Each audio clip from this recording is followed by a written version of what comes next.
Bram Stoker, The Jewel of 7 Stars, narrated by Alan Montero. Chapter 1. A Summons in the Night.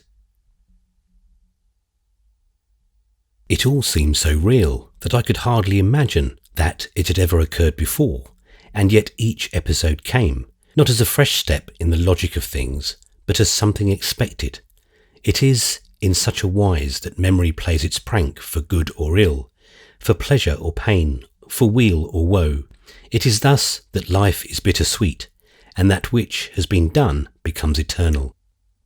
Again, the light skiff, ceasing to shoot through the lazy water as when the oars flashed and dripped, glided out of the fierce July sunlight into the cool shade of the great drooping willow branches. I standing up in the swaying boat, she sitting still, and with deft fingers guarding herself from stray twigs or the freedom of the resilience of moving boughs. Again, the water looked golden brown under the canopy of translucent green, and the grassy banks was of emerald hue. Again, we sat in the cool shade, with the myriad noises of nature both without and within our bower, merging into that drowsy hum in whose sufficing environment the great world, with its disturbing trouble and its more disturbing joys, can effectually be forgotten. Again, in that blissful solitude, the young girl lost the convention of her prim, narrow upbringing, and told me, in a natural, dreamy way, of the loneliness of her new life. With an undertone of sadness, she made me feel how, in that spacious home, each one of the household was isolated by the personal magnificence of her father and herself, that their confidence had no altar and sympathy no shrine, and that there even her father's face was as distant as the old country life seemed now. Once more, the wisdom of my manhood and the experience of my years laid themselves at the girl's feet. It was seemingly their own doing, for the individual I had no say in the matter, but only just obeyed imperative orders. And once again the flying seconds multiplied themselves endlessly, for it is in the arcana of dreams that existences merge and renew themselves, change and yet keep the same, like the soul of a musician in a fugue. And so memory swooned again and again in sleep. It seems that there is never to be any perfect rest. Even in Eden, the snake rears its head among the laden boughs of the tree of knowledge. The silence of the dreamless night is broken by the roar of the avalanche, the hissing of the sudden floods, the clanging of the engine bell marking its sweep through a sleeping American town, the clanking of distant paddles over the sea. Whatever it is breaking the charm of my Eden. The canopy of greenery above us, starred with diamond points of light, seems to quiver in the ceaseless beat of paddles, and the restless bell seems as though it would never cease. All at once, the gates of sleep were thrown wide open, and my waking ears took in the cause of the disturbing sounds. Waking existence is prosaic enough. There was somebody knocking and ringing at someone's street door. I was pretty well accustomed in my German street chambers to passing sounds. Usually I did not concern myself, sleeping or waking, with the doings, however noisy, of my neighbours. But this noise was too continuous, too insistent, too imperative to be ignored. There was some active intelligence behind that ceaseless sound, and some stress or need behind the intelligence. I was not altogether selfish, and at the thought of someone's need I was, without premeditation, out of bed. Instinctively I looked at my watch. It was just 3 o'clock. There was a faint edging of grey round the green blind which darkened my room. It was evident that the knocking and ringing were at the door of our own house, and it was evident too that there was no one awake to answer the call. I slipped on my dressing gown and slippers and went down to the hall door.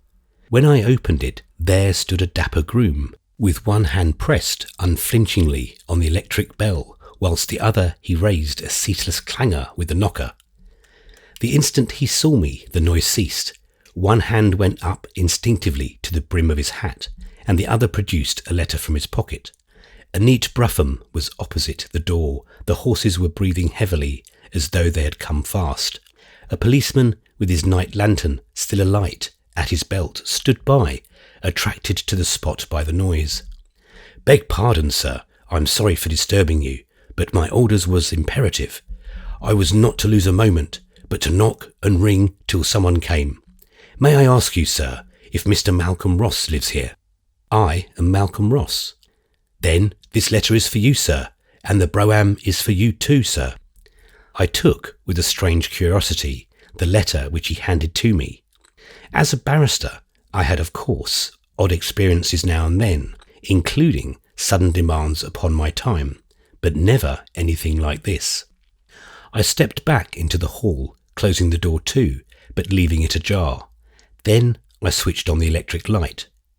The letter was directed in a strange hand, a woman's. It began at once without "Dear Sir" or any such address. "You said you would like to help me if I needed it, and I believe you meant what you said. The time has come sooner than I expected. I am in dreadful trouble and do not know where to turn or to whom to apply. An attempt has, I fear, been made to murder my father, though, thank God, he still lives. But he is quite unconscious. The doctors and police have been sent for, but there is no one here whom I can depend on. Come at once if you are able to, and forgive me if you can. I suppose I shall realise later what I have done in asking such a favour, but at present I cannot think. Come at once, Margaret Trelawny."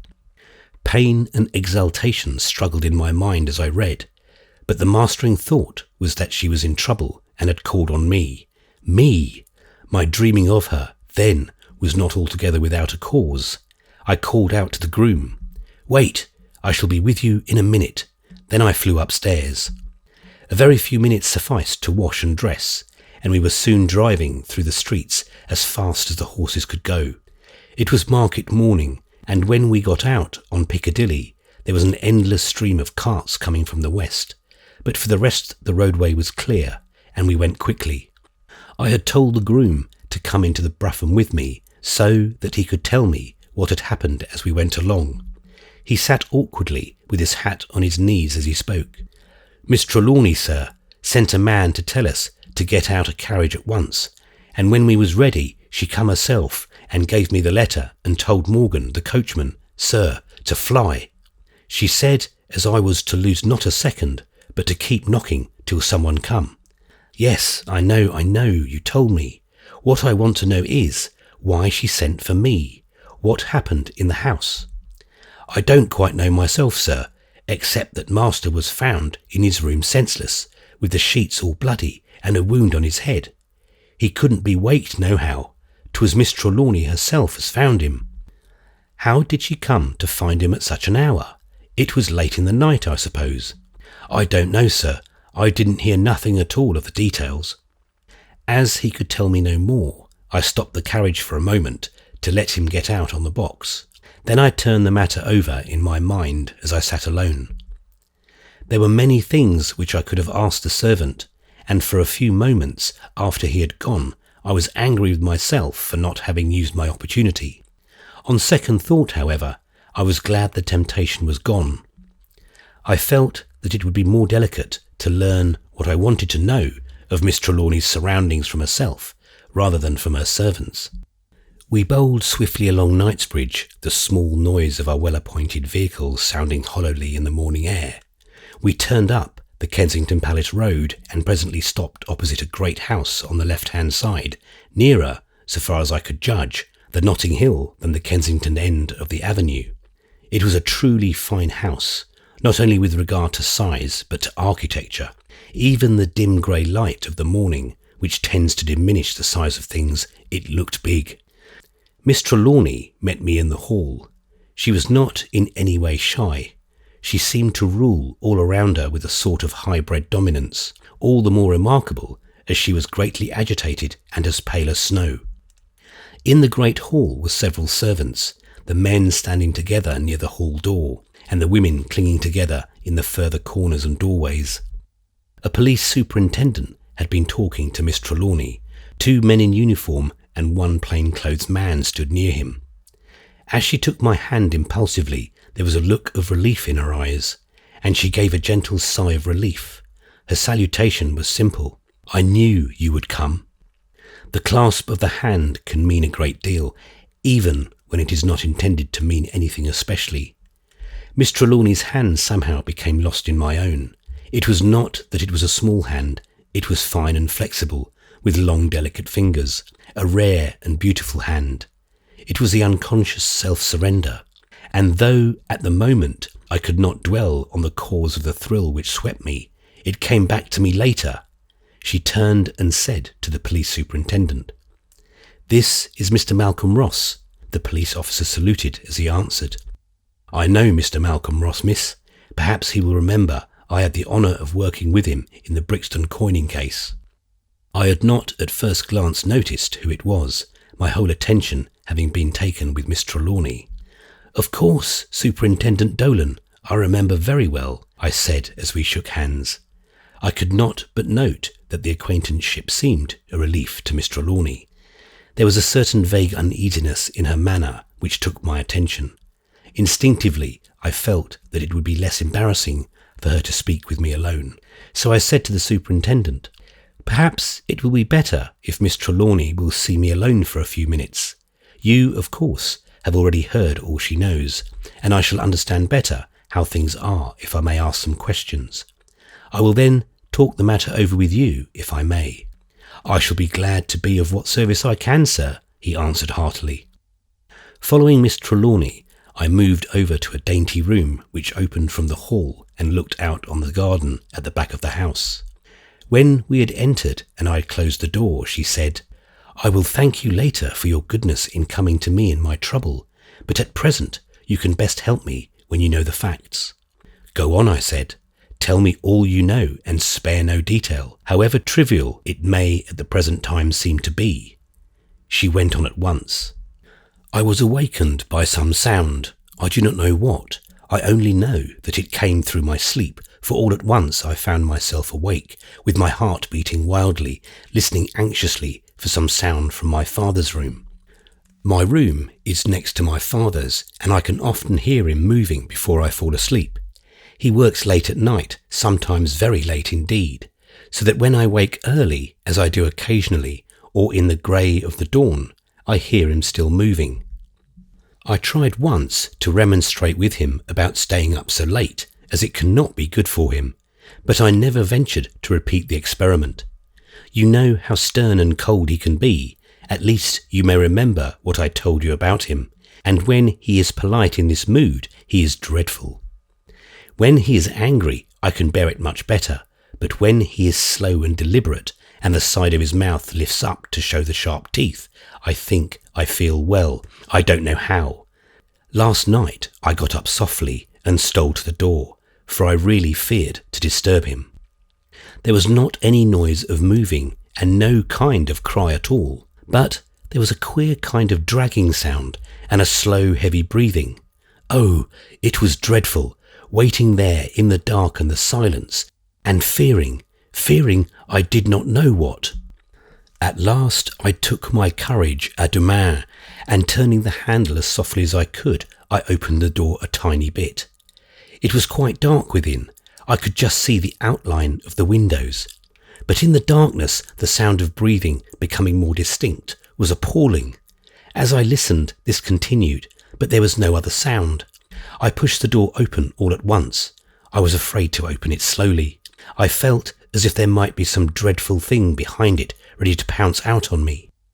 Then I switched on the electric light and stepped into the room. I looked first at the bed.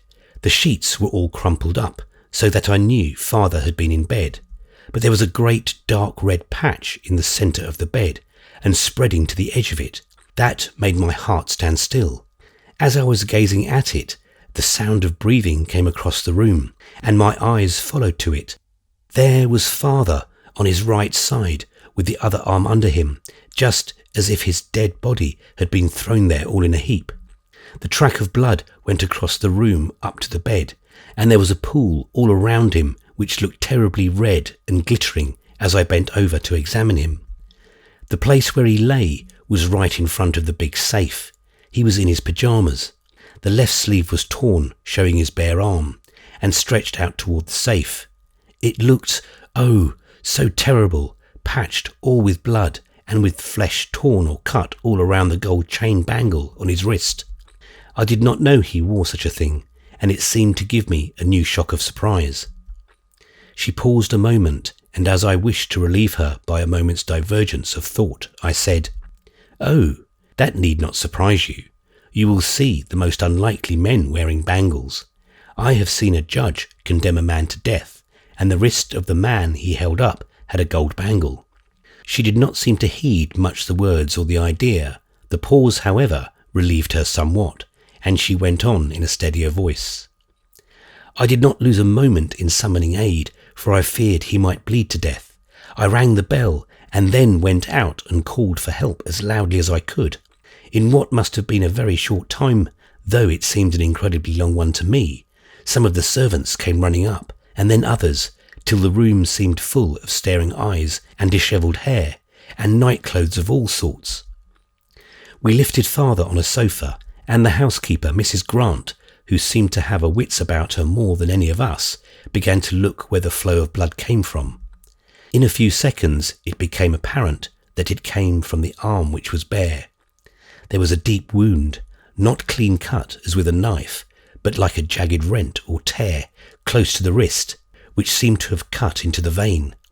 Mrs. Grant tied a handkerchief round the cut and screwed it up tight with a silver paper cutter, and the flow of blood seemed to be checked at once. By this time I had come to my senses, or such of them as remained, and I sent off one man to the doctor and another for the police. When they had gone, I felt that, except for the servants, I was all alone in the house, and that I knew nothing of my father or anything else, and a great longing came to me to have someone with me who could help me. Then I thought of you and your kind offer in the boat under the willow tree, and, without waiting to think, I told the men to get a carriage ready at once, and I scribbled a note and sent it on to you." She paused. I did not like to say just then anything of how I felt. I looked at her. I think she understood, for her eyes were raised to mine for a moment and then fell, leaving her cheeks as red as peony roses. With a manifest effort, she went on with her story. "The doctor was with us in an incredibly short time. The groom had met him, letting himself into his house with his latchkey, and he came here running. He made a proper tourniquet for poor father's arm, and then went home to get some appliances. I dare say he will be back almost immediately. Then a policeman came and sent a message to the station, and very soon the superintendent was here. Then you came." There was a long pause, and I ventured to take a hand for an instant. Without a word more, we opened the door and joined the superintendent in the hall. He hurried up to us, saying as he came, "I have been examining everything myself, and have sent off a message to Scotland Yard. You see, Mr. Ross, there seemed so much that was odd about the case that I thought we had better have the best man of the Criminal Investigation Department that we could get. So I sent a note asking to have Sergeant Dorr sent at once. You remember him, sir, in that American poisoning case at Hoxton." "Oh, yes," I said. "I remember him well, in that and other cases, for I have benefited several times by his skill and acumen. He has a mind that works as truly as any that I know. When I have been for the defence, and believed my man was innocent, I was glad to have him against us." "That is high praise, sir," said the superintendent, gratified. "I am glad you approve of my choice, that I did well in sending for him." I answered heartily, "Could not be better. I do not doubt that between you we shall get at the facts, and what lies behind them." We ascended to Mr. Trelawny's room, where we found everything exactly as his daughter had described.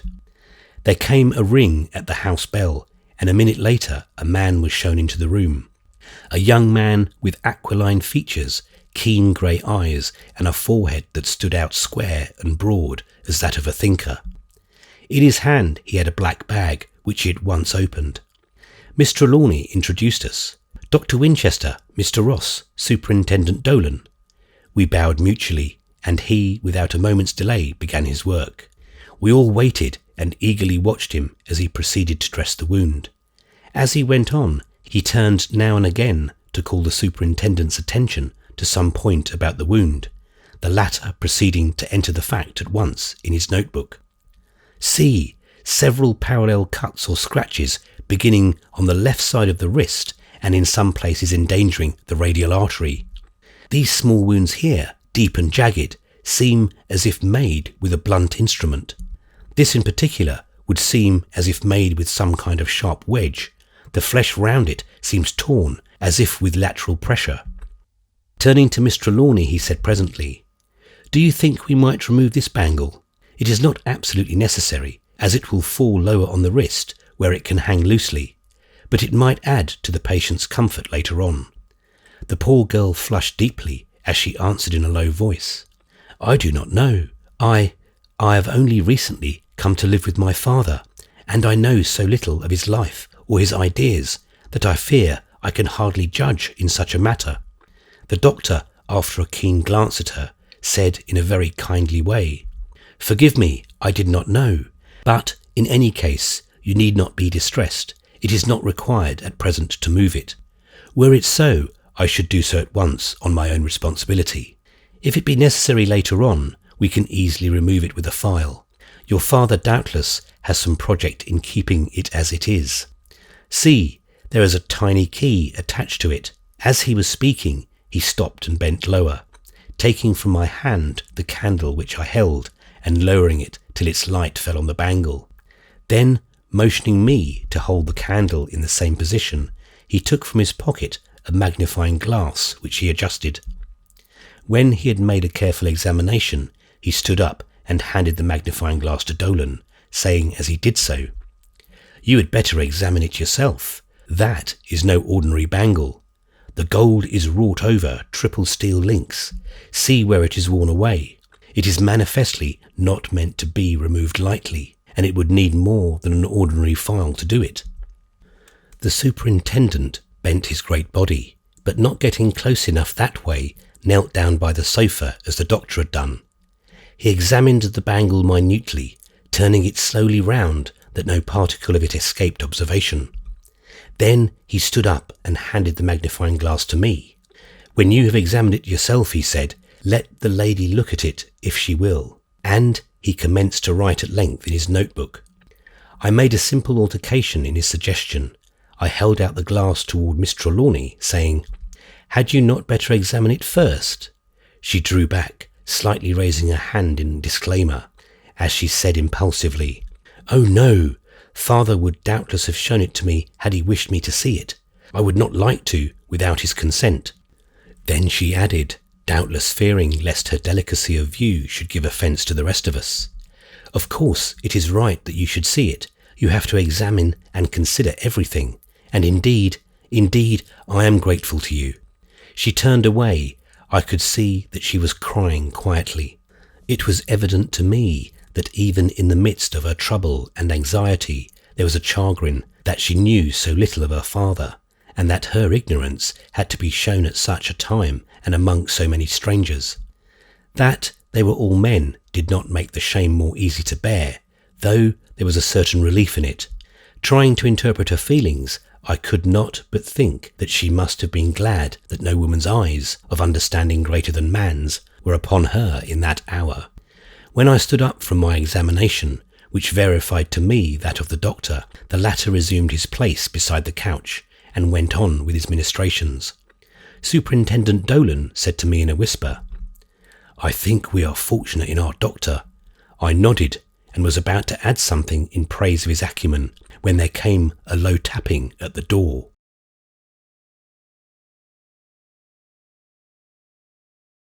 Chapter 2. Strange Instructions.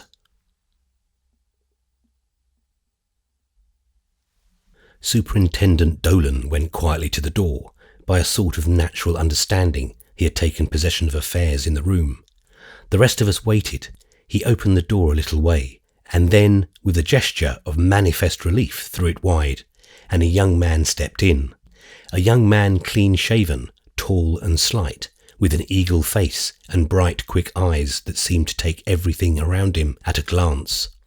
As he came in, the superintendent held out his hand.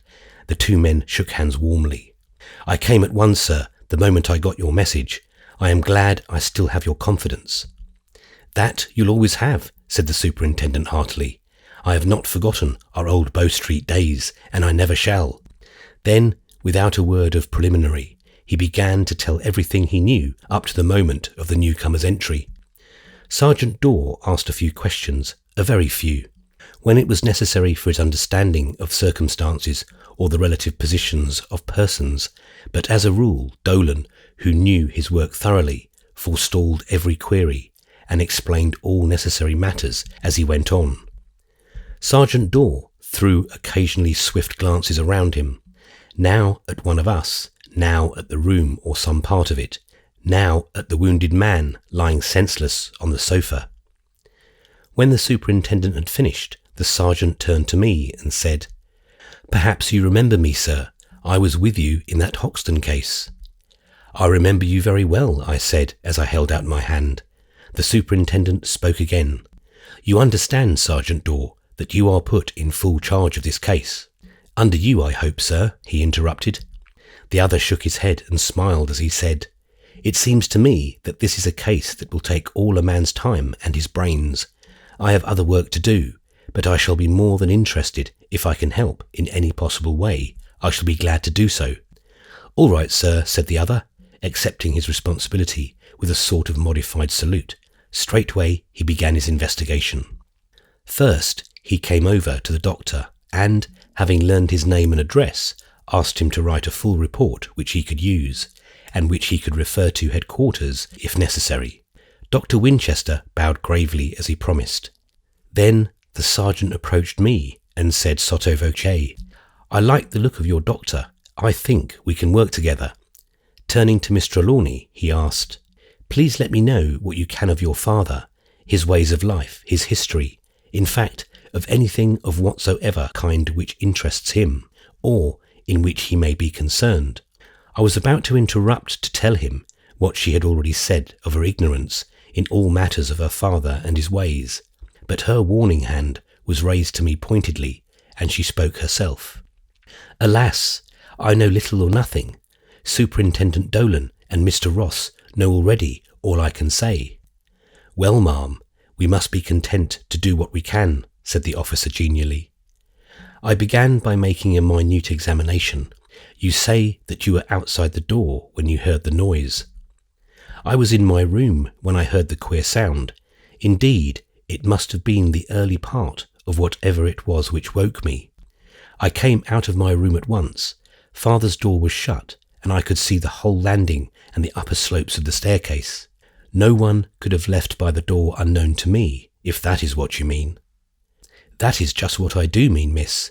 If everyone who knows anything will tell me as well as that, we shall soon get to the bottom of this."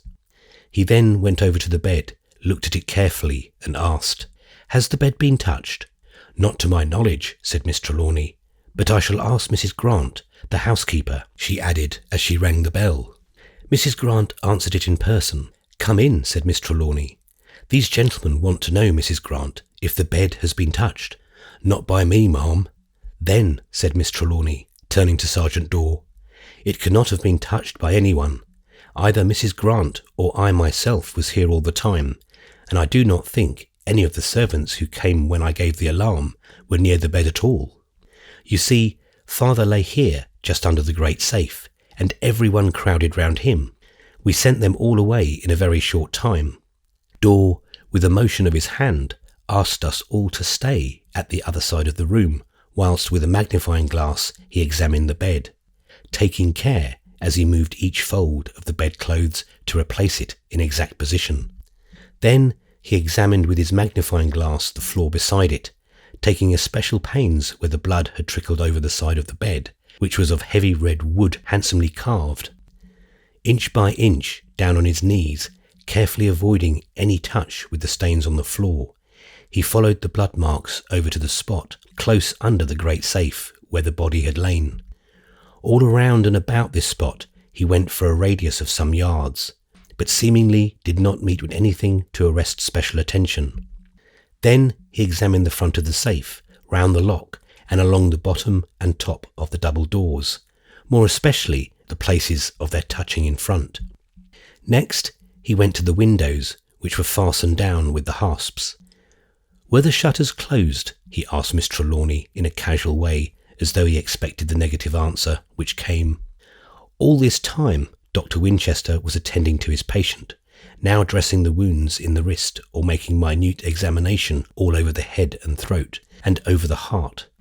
More than once he put his nose to the mouth of the senseless man and sniffed. Each time he did so, he finished up by unconsciously looking around the room, as though in search of something. Then we heard the deep, strong voice of the detective. "So far as I can see, the object was to bring that key to the lock of the safe. There seems to be some secret in the mechanism that I am unable to guess at, though I served a year in Chubb's before I joined the police. It is a combination lock of 7 letters, but there seems to be a way of locking even the combination. It is one of Chatwood's. I shall call at their place and find out something about it." Then turning to the doctor, as though his own work were for the present done, he said, "Have you anything you can tell me at once, doctor, which will not interfere with your full report? If there is any doubt, I can wait, but the sooner I know something definite, the better." Dr. Winchester answered at once. "For my own part, I see no reason in waiting. I shall make a full report, of course, but in the meantime I shall tell you all I know, which is after all not very much, and all I think, which is less definite. There is no wound on the head which could account for the state of stupor in which the patient continues.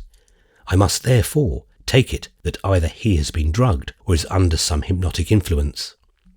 So far as I can judge, he has not been drugged, at least by means of any drug of whose qualities I am aware. Of course, there is ordinarily in this room so much of a mummy smell that it is difficult to be certain about anything having a delicate aroma. I dare say that you have noticed the peculiar Egyptian scents, bitumen, nard, aromatic gums and spices, and so forth. It is quite possible that somewhere in this room, amongst the curios, and hidden by stronger scents, is some substance or liquid which may have the effect we see. It is possible that the patient has taken some drug, and that he may in some sleeping phase have injured himself. I do not think this is likely, and circumstances other than those which I have myself been investigating may prove that this surmise is not correct. But in the meantime it is possible, and must, till it be disproved, to be kept within our purview." Here Sergeant Dorr interrupted. "That may be, but if so, we should be able to find the instrument with which the wrist was injured. There would be marks of blood somewhere." "Exactly so," said the doctor, fixing his glasses as though preparing for an argument. "But if it be that the patient has used some strange drug, it may be one that does not take effect at once. As if we are as yet ignorant of its potentialities, if indeed the whole surmise is correct at all, we must be prepared at all points." Here Miss Trelawny joined in the conversation. "That would be quite right, so far as the action of the drug was concerned, but according to the second part of your surmise, the wound may have been self-inflicted, and this after the drug had taken effect." "True," said the detective and the doctor simultaneously. She went on.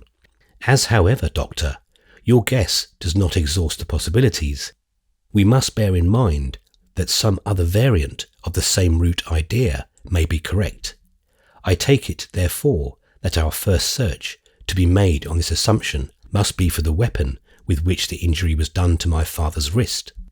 Perhaps he put the weapon in the safe before he became quite unconscious," said I, giving voice foolishly to a half-formed thought. "That could not be," said the doctor quickly. "At least, I think it could hardly be," he added cautiously, with a brief bow to me. "You see, the left hand is covered with blood, but there is no blood mark whatever on the safe." "Quite right," I said, and there was a long pause. The first to break the silence was the doctor. "We shall want a nurse here as soon as possible, and I know the very one to suit. I shall go at once to get her if I can. I must ask that till I return, some of you will remain constantly with the patient. It may be necessary to remove him to another room later on, but in the meantime he is best left here. Miss Trelawny, may I take it that either you or Mrs. Grant will remain here? not merely in the room, but close to the patient and watchful of him till I return." She bowed in reply and took a seat beside the sofa. The doctor gave her some directions as to what she should do in case her father should become conscious before his return. The next to move was Superintendent Dolan, who came close to Sergeant Dorr as he said, "I had better return now to the station, unless of course you should wish me to remain for a while."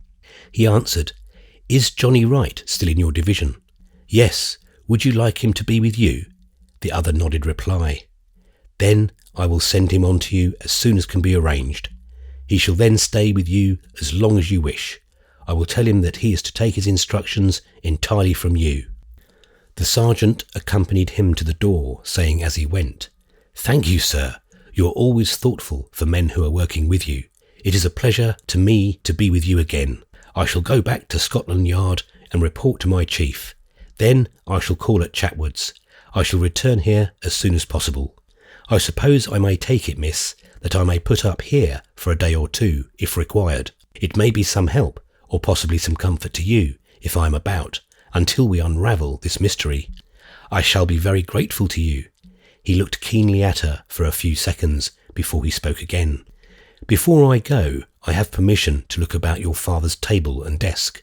There might be something which could give us a clue, or a lead at all events." Her answer was so unequivocal as almost to surprise him. "You have the fullest possible permission to do anything which may help us in this dreadful trouble, to discover what it is that is wrong with my father, or which may shield him in the future." He began at once a systematic search of the dressing table, and after that of the writing table in the room. In one of the drawers he found a letter sealed. This he brought at once across the room and handed it to Miss Trelawny. "A letter directed to me and in my father's hand," she said as she eagerly opened it. I watched her face as she began to read, but seeing at once that Sergeant Dorr kept his keen eyes on her face, unflinchingly watching every flitting expression, I kept my eyes henceforth fixed on his. When Miss Trelawny had read her letter through, I had in my mind a conviction which, however, I kept locked in my own heart. Amongst the suspicions in the mind of the detective was one, rather perhaps potential than definite, of Miss Trelawny herself. For several minutes Miss Trelawny held the letter in her hand with her eyes downcast, thinking. Then she read it carefully again. This time the varying expressions were intensified, and I thought I could easily follow them. When she had finished the second reading, she paused again. Then, though with some reluctance, she handed the letter to the detective. He read it eagerly, but with unchanging face, read it a second time, and then handed it back with a bow. She paused a little again, and then handed it to me. As she did so, she raised her eyes to mine for a single moment appealingly. A swift blush spread over her pale cheeks and forehead. With mingled feelings I took it, but, all said, I was glad. She did not show any perturbation in giving the letter to the detective. She might not have shown any to anyone else. But to me, I feared to follow the thought further, but read on, conscious that the eyes of both Miss Trelawny and the detective were fixed upon me. "My dear daughter, I want you to take this letter as an instruction, absolute and imperative, and admitting of no deviation whatever, in case anything untoward or unexpected by you or by others should happen to me. If I should be suddenly and mysteriously stricken down, either by sickness, accident, or attack, you must follow these directions implicitly. If I am not already in my bedroom when you are made cognizant of my state, I am to be brought there as quickly as possible. Even should I be dead, my body is to be brought there. Thenceforth, until I am either conscious and able to give instructions on my own account, or buried, I am never to be left alone. Not for a single instant. From nightfall to sunrise, at least 2 persons must remain in the room. It will be well that a trained nurse be in the room from time to time, and will note any symptoms, either permanent or changing, which may strike her. My solicitors, Marvin and Jukes, of 27B Lincoln's Inn, have full instructions in case of my death, and Mr. Marvin has himself undertaken to see personally my wishes carried out. I should advise you, my dear daughter, seeing that you have no relative to apply to get some friend with whom you can trust to either remain within the house where instant communication can be made, or to come nightly to aid in the watching, or to be within call. Such friend may be either male or female, but, whichever it may be, there should be added one other watcher or attendant at hand of the opposite sex. Understand that it is of the very essence of my wish that there should be, awake and exercising themselves to my purposes, both masculine and feminine intelligences. Once more, my dear Margaret, let me impress on you the need for observation and just reasoning to conclusions, howsoever strange. If I am taken ill or injured, this will be no ordinary occasion, and I wish to warn you so that your guarding may be complete. Nothing in my room, I speak of the curios, must be removed or displaced in any way, or for any cause whatever. I have a special reason and a special purpose in the placing of each, so that any moving of them would thwart my plans. Should you want money or counsel in anything, Mr. Marvin will carry out your wishes, to the which he has my full instructions. Abel Trelawny. I read the letter a second time before speaking, for I feared to betray myself. The choice of a friend might be a momentous occasion for me. I had already ground for hope that she had asked me to help her in the first throe of her trouble, but love makes its own doubtings, and I feared. My thoughts seemed to whirl with lightning rapidity, and in a few seconds a whole process of reasoning became formulated. I must not volunteer to be the friend that the father advised his daughter to have to aid her in her vigil, and yet that one glance had a lesson which I must not ignore. Also, did not she, when she wanted help, send to me, a stranger, except for one meeting at a dance and one brief afternoon of companionship on the river? Would it not humiliate her to make her ask me twice? Humiliate her? No. That pain I could at all events save her. It is not humiliation to refuse. So, as I handed her back the letter, I said, I know you will forgive me, Miss Trelawny, if I presume too much, but if you will permit me to aid in the watching, I shall be proud. Though the occasion is a sad one, I shall be so far happy to be allowed the privilege. Despite her manifest and painful effort at self-control, the red tide swept her face and neck. Even her eyes seemed suffused, and in stern contrast with her pale cheeks when the tide had rolled back, she answered in a low voice, I shall be very grateful for your help. Then, in an afterthought, she added, but you must not let me be selfish in my need. I know you have many duties to engage you, and though I shall value your help highly, most highly, it would not be fair to monopolize your time. As to that, I answered at once, my time is yours. I can, for today, easily arrange my work so that I can come here in the afternoon and stay till morning. After that, if the occasion still demands it, I can so arrange my work that I shall have more time still at my disposal. She was much moved. I could see the tears gather in her eyes, and she turned away her head. The detective spoke. I'm glad you will be here, Mr. Ross. I shall be in the house myself, as Miss Trelawny will allow me, if my people in Scotland Yard will permit. That letter seems to put a different complexion on everything, though the mystery remains greater than ever. If you can wait here an hour or two, I shall go to headquarters, and then to the safe-makers. After that, I shall return, and you can go away easier in your mind, for I shall be here. When he had gone, we two, Miss Trelawny and I, remained in silence. At last she raised her eyes and looked at me for a moment. After that, I would not have exchanged places with a king. For a while, she busied herself round the extemporized bedside of her father. Then, asking me to be sure not to take my eyes off him till she returned, she hurried out. In a few minutes she came back with Mrs. Grant and 2 maids and a couple of men, who bore the entire frame and furniture of a light iron bed. This they proceeded to put together and to make. When the work was completed and the servants had withdrawn, she said to me, It will be well to be all ready when the doctor returns. He will surely want to have father put to bed, and a proper bed will be better for him than a sofa. She then got a chair close beside her father and sat down watching him. I went about the room, taking accurate note of all I saw, and truly there were enough things in the room to evoke the curiosity of any man, even though the attendant circumstances were less strange. The whole place, excepting those articles of furniture necessary to a well-furnished bedroom, was filled with magnificent curios, chiefly Egyptian. As the room was of immense size, there was opportunity for the placing of a large number of them, even if, as with these, they were of huge proportions. Whilst I was investigating the room, there came the sound of wheels on the gravel outside the house. There was a ring at the hall door, and a few minutes later, after a preliminary tap at the door and an answering "come in," Dr. Winchester entered, followed by a young woman in the dark dress of a nurse. "I have been fortunate," he said as he came in. "I found her at once and free. Miss Trelawny, this is Nurse Kennedy."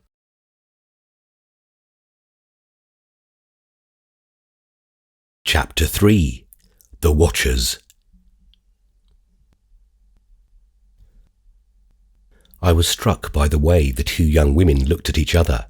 I suppose I have been so much in the habit of weighing up in my own mind the personality of witnesses and of forming judgment by their unconscious action and mode of bearing themselves that the habit extends to my life outside as well as within the courthouse. At this moment of my life, anything that interested Miss Trelawny interested me, and as she had been struck by the newcomer, I instinctively weighed her up also. By comparison of the two, I seemed somehow to gain a new knowledge of Miss Trelawny. Certainly, the two women made a good contrast. Miss Trelawny was of fine figure, dark, straight-featured. She had marvellous eyes, great, wide open, and as black and soft as velvet, with a mysterious depth. To look in them was like gazing at a black mirror, such as Dr. Dee used in his Wizard Rites. I heard an old gentleman at the picnic, a great Oriental traveller, describe the effect of her eyes, as looking at night at the great distant lamps of a mosque through the open door. The eyebrows were typical, finely arched, and rich in long curling hair. They seemed like the proper architectural environment of the deep, splendid eyes. Her hair was black also, but was as fine as silk. Generally black is a type of animal strength, and seems as if some strong expression of the forces of a strong nature. But in this case, there could be no such thought. There were refinement and high breeding, and though there was no suggestion of weakness, any sense of power there was rather spiritual than animal. The whole harmony of her being seemed complete.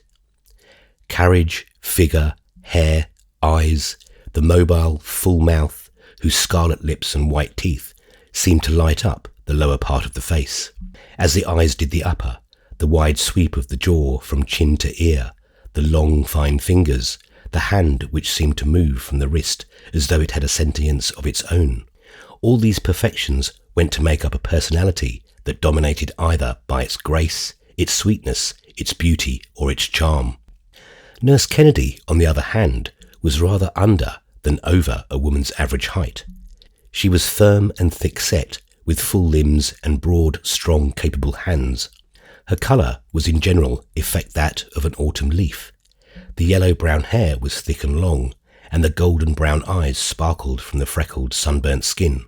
Her rosy cheeks gave a general idea of rich brown. The red lips and white teeth did not alter the colour scheme, but only emphasised it. She had a snub nose. There was no possible doubt about it, but like such noses in general, it showed a nature generous, untiring, and full of good nature. Her broad white forehead, which even the freckles had spared, was full of forceful thought and reason. Dr. Winchester had on their journey from the hospital coached her in the necessary particulars, and without a word she took charge of the patient and set to work. Having examined the new-made bed and shaken the pillows, she spoke to the doctor, who gave instructions. Presently, we all four, stepping together, lifted the unconscious man from the sofa. Early in the afternoon, when Sergeant Dorr had returned, I called at my rooms in Jermyn Street and sent out such clothes, books and papers as I should be likely to want within a few days.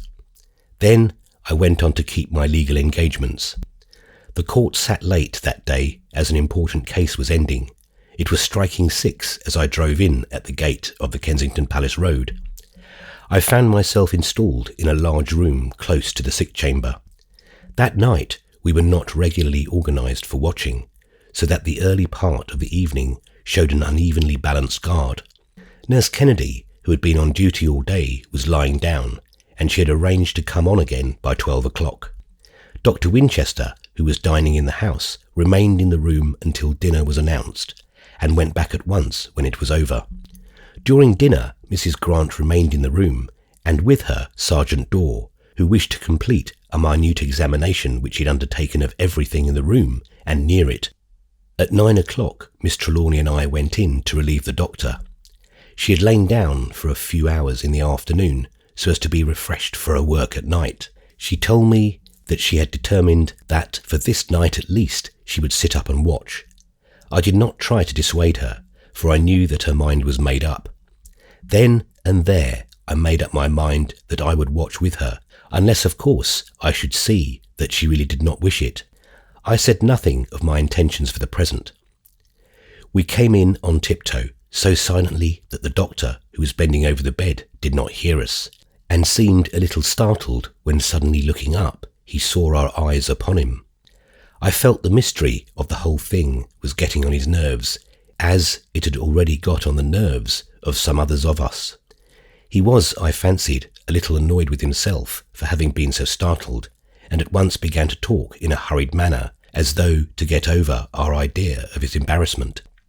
I am really and absolutely at my wit's end to find any fit cause for this stupor. I have made again as accurate an examination as I know how, and I am satisfied that there is no injury to the brain, that is, no external injury. Indeed, all his vital organs seem unimpaired. I have given him, as you know, food several times, and it has manifestly done him good. His breathing is strong and regular, and his pulse is slower and stronger than it was this morning. I cannot find evidence of any known drug, and his unconsciousness does not resemble any of the many cases of hypnotic sleep which I saw in the Charcot Hospital in Paris. And as to these wounds, he laid his finger gently on the bandaged wrist which lay outside the coverlet as he spoke. I do not know what to make of them. They might have been made by a carding machine, but that supposition is untenable. It is within the bounds of possibility that they might have been made by a wild animal if it had taken care to sharpen its claws. That too is, I take it, impossible. By the way, have you any strange pets here in the house? Anything of an exceptional kind, such as a tiger cat or anything out of the common? Miss Trelawny smiled a sad smile which made my heart ache as she made answer.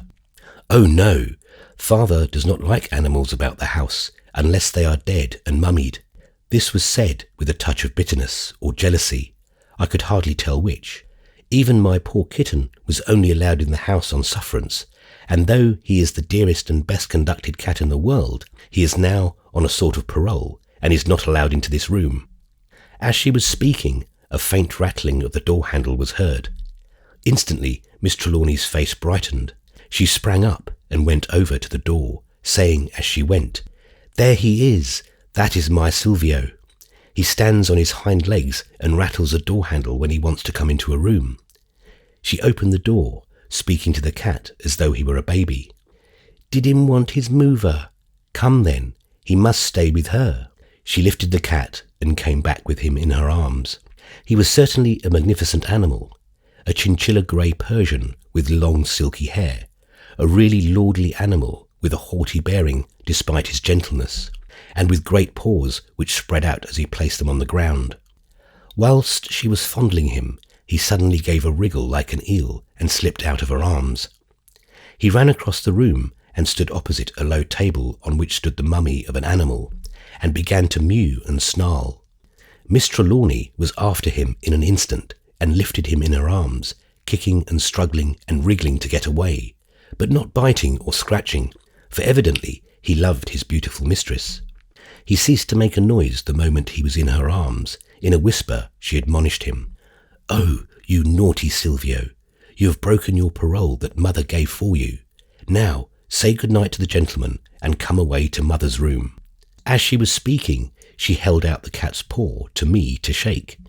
As I did so, I could not but admire its size and beauty.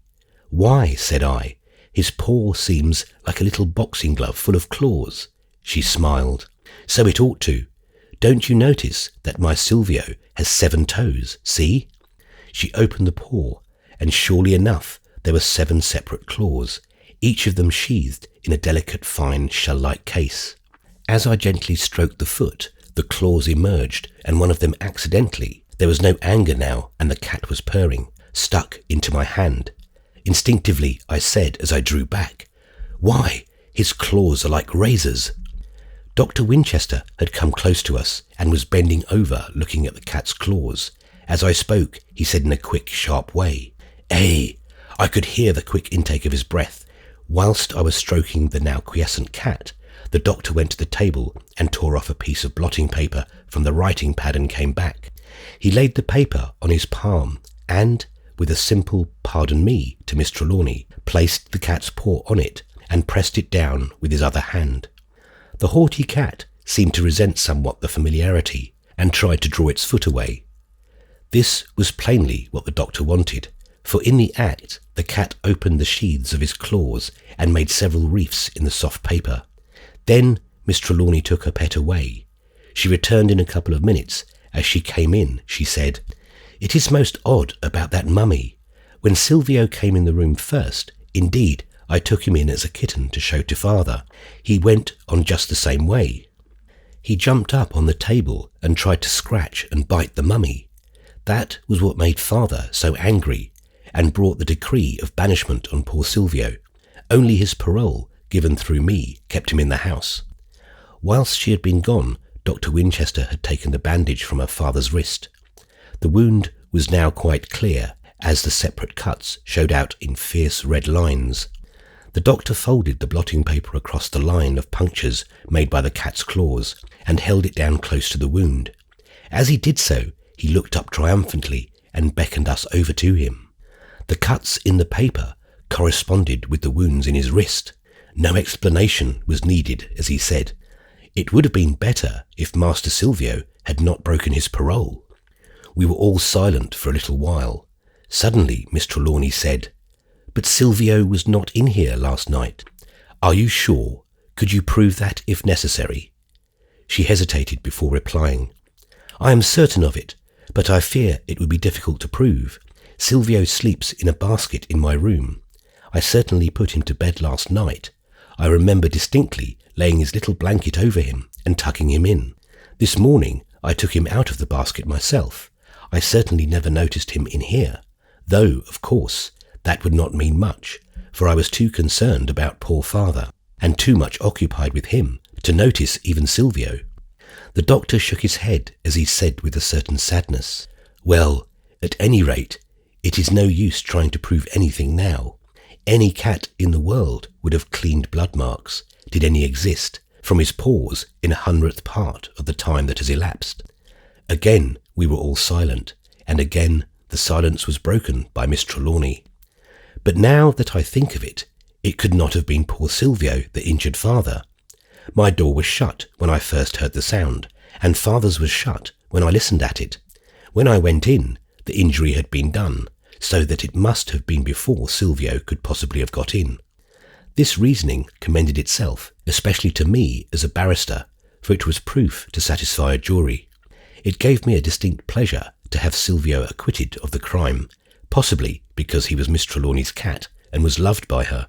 Happy cat! Silvio's mistress was manifestly pleased as I said, "Verdict not guilty." Dr. Winchester, after a pause, observed, "My apologies to Master Silvio on this occasion, but I am puzzled to know why he is so keen against that mummy. Is he the same toward the other mummies in the house? There are, I suppose, a lot of them. I saw 3 in the hall as I came in." "There are lots of them," she answered. "I sometimes don't know whether I am in a private house or the British Museum. But Silvio never concerns himself about any of them except that particular one. I suppose it must be because it is of an animal, not a man or a woman."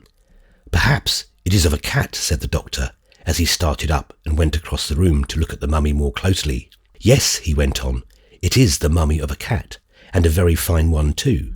If it hadn't been a special favourite of some very special person, it would never have received so much honour. See, a painted case and obsidian eyes, just like a human mummy. It is an extraordinary thing, that knowledge of kind to kind. Here is a dead cat, that is all. It is perhaps 4,000 or 5,000 years old, and another cat of another breed, in what is particularly another world, is ready to fly at it, just as it would if it were not dead. I should like to experiment a bit about that cat, if you don't mind, Miss Trelawny." She hesitated before replying. "Of course, do anything you may think necessary or wise, but I hope it will not be anything to hurt or worry my poor Silvio." The doctor smiled as he answered, "Oh, Silvio would be all right.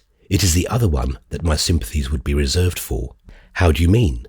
"Master Silvio will do the attacking. The other one will do the suffering." "Suffering?" There was a note of pain in her voice. The doctor smiled more broadly. "Oh, please, make your mind easy as to that. The other won't suffer as we understand it, except perhaps in his structure and outfit." "What on earth do you mean?" "Simply this, my dear young lady, that the antagonist will be a mummy cat like this one. They are, I take it, plenty of them to be had in Museum Street. I shall get one and place it here instead of that one. You won't think that a temporary exchange will violate your father's instructions, I hope. We shall then find out, to begin with, whether Silvio objects to all mummy cats or only to this one in particular." "I don't know," she said doubtfully. "Father's instructions seem very uncompromising." Then after a pause she went on, "But of course, under the circumstances, anything that is to be ultimately for his good must be done. I suppose there can't be anything very particular about the mummy of a cat." Dr. Winchester said nothing. He sat rigid, with so grave a look on his face that his extra gravity passed on to me, and in its enlightening perturbation I began to realise more than I had yet done the strangeness of the case in which I was now so deeply concerned. When once this thought had begun, there was no end to it. Indeed, it grew and blossomed and reproduced itself in 1,000 different ways. The room and all in it gave grounds for strange thoughts. There were so many ancient relics that unconsciously one was taken back to strange lands and strange times. There were so many mummies or mummy objects, round which there seemed to cling forever the penetrating odours of bitumen and spices and gums, nard and circassia's balmy smells. That one was unable to forget the past. Of course, there was but little light in the room, and that carefully shaded so that there was no glare anywhere. None of that direct light which can manifest itself as a power or an entity, and so make for companionship. The room was a large one and lofty in proportion to its size. In its vastness was place for a multitude of things not often found in a bedchamber. In far corners of the room were shadows of uncanny shape. More than once, as I thought, the multitudinous presence of the dead and the past took such a hold on me that I caught myself looking round fearfully, as though some strange personality or influence was present. Even the manifest presence of Dr. Winchester and Miss Trelawny could not altogether comfort or satisfy me at such moments. It was with a distinct sense of relief that I saw a new personality in the room in the shape of Nurse Kennedy. There was no doubt that that businesslike, self-reliant, capable young woman added an element of security to such wild imaginings as my own. She had a quality of common sense that seemed to pervade everything around her, as though it was some kind of emanation. Up to that moment, I had been building fancies around the sick man, so that finally all about him, including myself, had become involved in them, or enmeshed, or saturated, or... But now that she had come, he relapsed into his proper perspective. As a patient, the room was a sick room, and the shadows lost their fearsome quality. The only thing which it could not altogether abrogate was a strange Egyptian smell. You put a mummy in a glass case and hermetically seal it so that no corroding air can get within, but all the same it will exhale its odour. One might think that 4,000 or 5,000 years would exhaust that olfactory qualities of anything, but experience teaches us that these smells remain, and that their secrets are unknown to us. Today, they are as much mysteries as they were when the embalmers put the body in the bath of natron. All at once I sat up. I had become lost in an absorbing reverie. The Egyptian smell had seemed to get on my nerves, on my memory, on my very will. At that moment I had a thought which was like an inspiration.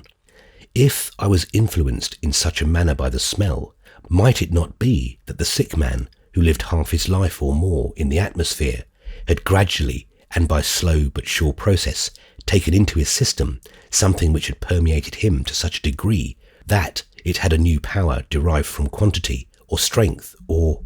I was becoming lost again in a reverie. This would not do. I must take such precaution that I could remain awake, or free from such entrancing thought. I had had but half a night's sleep last night, but this night I must remain awake. Without stating my intention, for I feared that I might add to the trouble and uneasiness of Miss Trelawny, I went downstairs and out of the house. I soon found a chemist's shop, and came away with a respirator. When I got back, it was 10 o'clock. The doctor was going for the night. The nurse came with him to the door of the sick room, taking her last instructions. Miss Trelawny sat beside the bed. Sergeant Dorr, who had entered as the doctor went out, was some little distance off. When Nurse Kennedy joined us, we arranged that she should sit up till 2 o'clock, when Miss Trelawny would relieve her. Thus, in accordance with Mr. Trelawney's instructions, there would always be a man and a woman in the room, and each one of us would overlap, so that at no time would a new set of watchers come on duty without someone to tell of what, if anything, had occurred. I lay down on a sofa in my own room, having arranged that one of the servants should call me a little before 12. In a few moments I was asleep. When I was waked, it took me several seconds to get back my thoughts so as to recognise my own identity and surroundings. The short sleep had, however, done me good, and I could look on things around me in a more practical light than I had been able to do earlier in the evening. I bathed my face, and thus refreshed went into the sick room. I moved very slowly. The nurse was sitting by the bed, quiet and alert. The detective sat in the armchair across the room in a deep shadow. He did not move when I crossed until I got close to him, when he said in a dull whisper, "It is all right. I have not been asleep." An unnecessary thing to say, I thought. It always is, unless to be untrue in spirit. When I told him that his watch was over, that he might go to bed till I should call him at 6 o'clock, he seemed relieved and went with alacrity. At the door he turned, and coming back to me, said in a whisper, "I sleep lightly and shall have my pistols with me. I won't feel so heavy-headed when I get out of this mummy smell." He too then had shared my experience of drowsiness. I asked the nurse if she wanted anything. I noticed that she had a vinaigrette in her lap. Doubtless she too had felt some of the influence which had so affected me. She said that she had all she required, but that if she should want anything, she would at once let me know. I wished to keep her from noticing my respirator, so I went to the chair in the shadow where her back was toward me. Here I quietly put it on, and made myself comfortable. For what seemed a long time, I sat and thought and thought. It was a wild medley of thoughts, as might have been expected from the experiences of the previous day and night. Again I found myself thinking of the Egyptian smell, and I remember that I felt a delicious satisfaction that I did not experience it as I had done. The respirator was doing its work. It must have been that the passing of this disturbing thought made for repose of mind, which is the corollary of bodily rest, for, though I really cannot remember being asleep or waking from it, I saw a vision. I dreamed a dream, I scarcely know which. I was still in the room, seated in the chair. I had on my respirator and knew that I breathed freely. The nurse sat in her chair with her back toward me. She sat quite still. The sick man lay as still as the dead. It was rather like the picture of a scene than the reality. All was still and silent, and the stillness and silence were continuous. Outside in the distance I could hear the sounds of a city, the occasional roll of wheels, the shout of a reveller, the faraway echo of whistles and the rumbling of trains. The light was very, very low. The reflection of it under the green-shaded lamp was a dim relief to the darkness rather than the light. The green silk fringe of the lamp had merely the colour of an emerald scene in the moonlight. The room, for all its darkness, was full of shadows.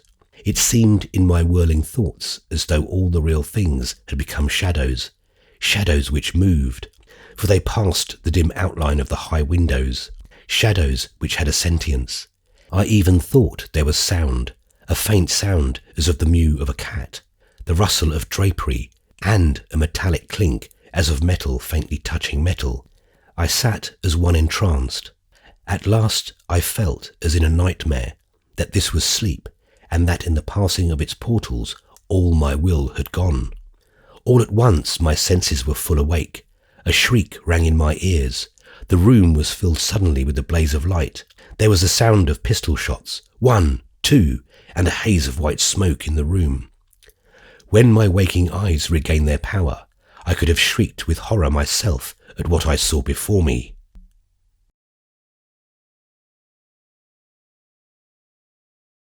Chapter 4. The Second Attempt.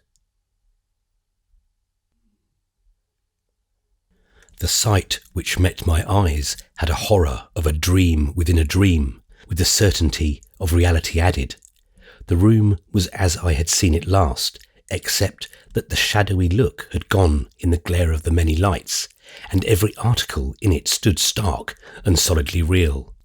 By the empty bed sat Nurse Kennedy, as my eyes had last seen her, sitting bolt upright in the armchair beside the bed. She had placed a pillow behind her so that her back might be erect, but her neck was fixed as that of one in a cataleptic trance. She was, to all intents and purposes, turned into stone. There was no special expression on her face, no fear, no horror, nothing such as might be expected of one in such a condition. Her open eyes showed neither wonder nor interest. She was simply a negative existence, warm, breathing, placid, but absolutely unconscious of the world around her. The bedclothes were disarranged, as though the patient had been drawn from under them without throwing them back. The corner of the upper sheet hung upon the floor. Close by it lay one of the bandages with which the doctor had dressed the wounded wrist. Another and another lay further along the floor, as though forming a clue to where the sick man now lay. This was almost exactly where he had been found on the previous night, under the great safe. Again, the left arm lay toward the safe, but there had been a new outrage. An attempt had been made to sever the arm close to the bangle which held the tiny key. A heavy kukri knife, one of the leaf-shaped knives which the Gurkhas and others of the hill tribes of India used with such effect, had been taken from its place on the wall, and with it the attempt had been made. It was manifest that just at the moment of striking, the blow had been arrested, for only the point of the knife and not the edge of the blade had struck the flesh. As it was, the outer side of the arm had been cut to the bone, and the blood was pouring out. In addition, the former wound in front of the arm had been cut or torn about terribly. One of the cuts seemed to jet out blood, as if with each pulsation of the heart. By the side of her father knelt Miss Trelawny, her white nightdress stained with the blood in which she knelt. In the middle of the room, Sergeant Dorr, in his shirt and trousers and stocking feet, was putting fresh cartridges into his revolver in a dazed, mechanical kind of way.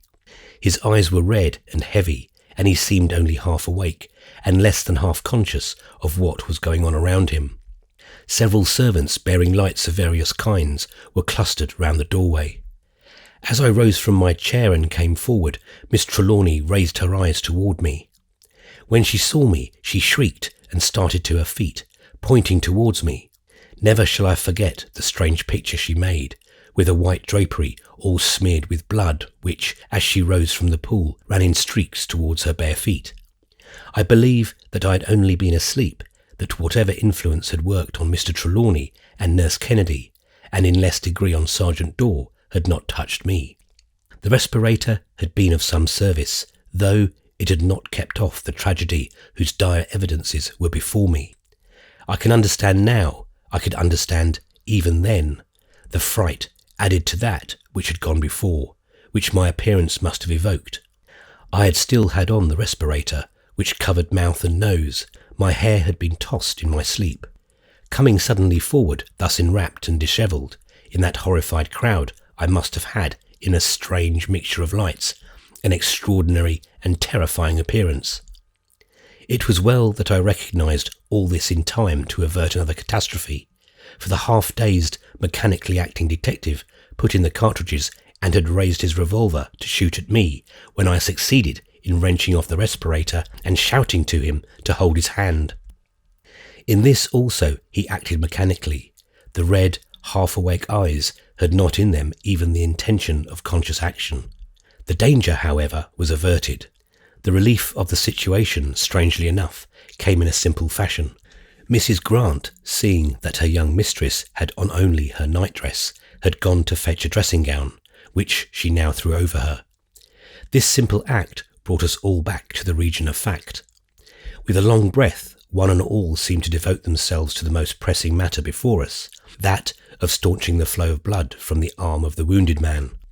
Even as the thought of action came, I rejoiced, for the bleeding was very proof that Mr. Trelawny still lived. Last night's lesson was not thrown away. More than one of those present knew now what to do in such an emergency, and within a few seconds willing hands were at work on a tourniquet. A man was at once dispatched for the doctor, and several of the servants disappeared to make themselves respectable. We lifted Mr. Trelawny onto the sofa where he had lain yesterday, and, having done what we could for him, turned our attention to the nurse. In all the turmoil she had not stirred. She sat there as before, erect and rigid, breathing softly and naturally and with a placid smile. As it was manifestly of no use to attempt anything with her till the doctor had come, we began to think of the general situation. Mrs. Grant had by this time taken her mistress away and changed her clothes, for she was back presently in a dressing-gown and slippers, and with the traces of blood removed from her hands. She was now much calmer, though she trembled sadly, and her face was ghastly white. When she had looked at her father's wrist, I holding the tourniquet, she turned her eyes round the room, resting them now and again on each one of us present in turn, but seeming to find no comfort. It was so apparent to me that she did not know where to begin or whom to trust that, to reassure her, I said, "I'm all right now, I was only asleep." Her voice had a gulp in it as she said in a low voice, "Asleep? You? And my father in danger? I thought you were on the watch." I felt the sting of justice in the reproach, but I really wanted to help her, so I answered, "Only asleep. It is bad enough, I know, but there is something more than an only round us here. Had it not been that I took a definite precaution, I might have been like the nurse there." She turned her eyes swiftly on the weird figure, sitting grimly upright like a painted statue, and then her face softened.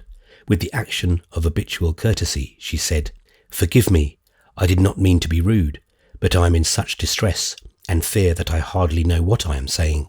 Oh, it is dreadful. I fear for fresh trouble and horror and mystery every moment." This cut me to the very heart, and out of the heart's fullness I spoke. "Don't give me a thought. I don't deserve it. I was on guard, and yet I slept. All that I can say is that I didn't mean to, and I tried to avoid it, but it was over me before I knew it. Anyhow, it is done now, and can't be undone. Probably some day we may understand it all, but now let us get at some idea of what has happened. Tell me what you remember." The effort to recollect seemed to stimulate her. She became calmer as she spoke. "I was asleep and woke suddenly with the same horrible feeling on me that father was in great and immediate danger. I jumped up and ran, just as I was, into his room. It was nearly pitch dark, but as I opened the door there was light enough to see father's nightdress as he lay on the floor under the safe, just as on that first awful night. Then I think I must have gone mad for a moment." She stopped and shuddered. My eyes lit on Sergeant Dorr, still fiddling in an aimless way with the revolver. Mindful of my work with the tourniquet, I said calmly, "Now tell us, Sergeant Dorr, What did you fire at?" The policeman seemed to pull himself together with the habit of obedience. Looking around at the servants remaining in the room, he said with that air of importance which, I take it, is the regulation attitude of an official of the law before strangers. "Don't you think, sir, that we can allow the servants to go away? We can then better go into the matter." I nodded approval. The servants took the hint and withdrew, though unwillingly, the last one closing the door behind him. Then the detective went on. "I think I had better tell you my impressions, sir, rather than recount my actions. That is, so far as I remember them." There was a mortified deference now in his manner, which probably arose from his consciousness of the awkward position in which he found himself. "I went to sleep half-dressed, as I am now, with the revolver under my pillow. It was the last thing I remember thinking of. I do not know how long I slept.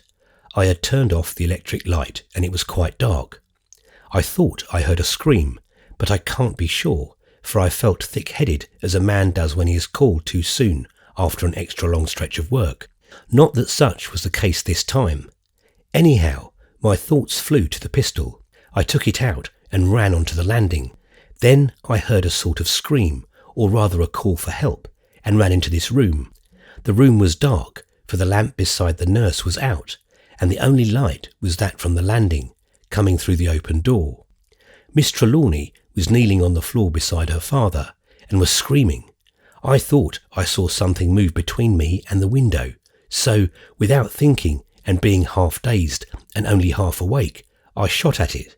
It moved a little more to the right between the windows, and I shot again. Then you came up out of the big chair with all that muffling on your face. It seemed to me, being as I say, half-dazed and half awake, I know, sir, you will take this into account, as if it had been you, being in the same direction as the thing I had fired at, and so I was about to fire again when you pulled off the wrap. Here I asked him. I was cross-examining now and felt at home. You say you thought I was the thing you fired at. What thing? The man scratched his head but made no reply. Come, sir, I said. What thing? What was it like? The answer came in a low voice. I don't know, sir.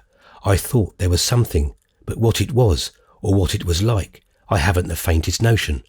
I suppose it was because I had been thinking of the pistol before I went to sleep, and because when I came in here I was half dazed and only half awake, which I hope you will in future, sir, always remember.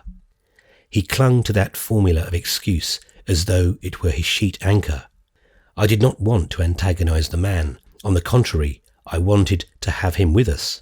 Besides, I had on me at that time myself the shadow of my own default. So I said as kindly as I knew how, Quite right, Sergeant. Your impulse was correct, though of course in the half-somnolent condition in which you were, and perhaps partly affected by the same influence, whatever it may be, which made me sleep, and which has put the nurse in that cataleptic trance. It could not be expected that you would pause to weigh matters. But now, whilst the matter is fresh, let me see exactly where you stood and where I sat. We shall be able to trace the course of your bullets. The prospect of action and the exercise of his habitual skill seemed to brace him at once. He seemed a different man as he set about his work. I asked Mrs. Grant to hold the tourniquet, and went and stood where he had stood and looked where, in the darkness, he had pointed. I could not but notice the mechanical exactness of his mind, as when he showed me where he had stood, or drew, as a matter of course, the revolver from his pistol pocket, and pointed with it. The chair from which I had risen still stood in its place. Then I asked him to point with his hand only, as I wished to move in the track of his shot. Just behind my chair, and a little back of it, stood a high-bull cabinet. The glass door was shattered. I asked, Was this the direction of your first shot, or your second? The answer came promptly. The second. The first was over there.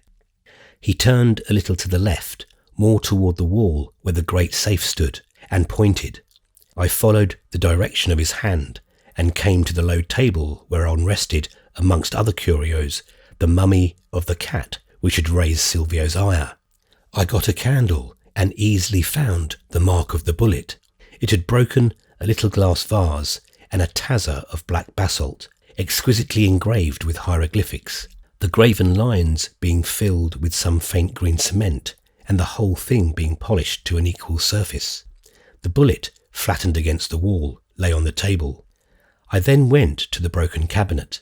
It was evidently a receptacle for valuable curios, for in it were some great scarabs of gold, agate, green jasper, amethyst, lapis lazuli, opal, granite, and blue-green china. None of these things happily were touched.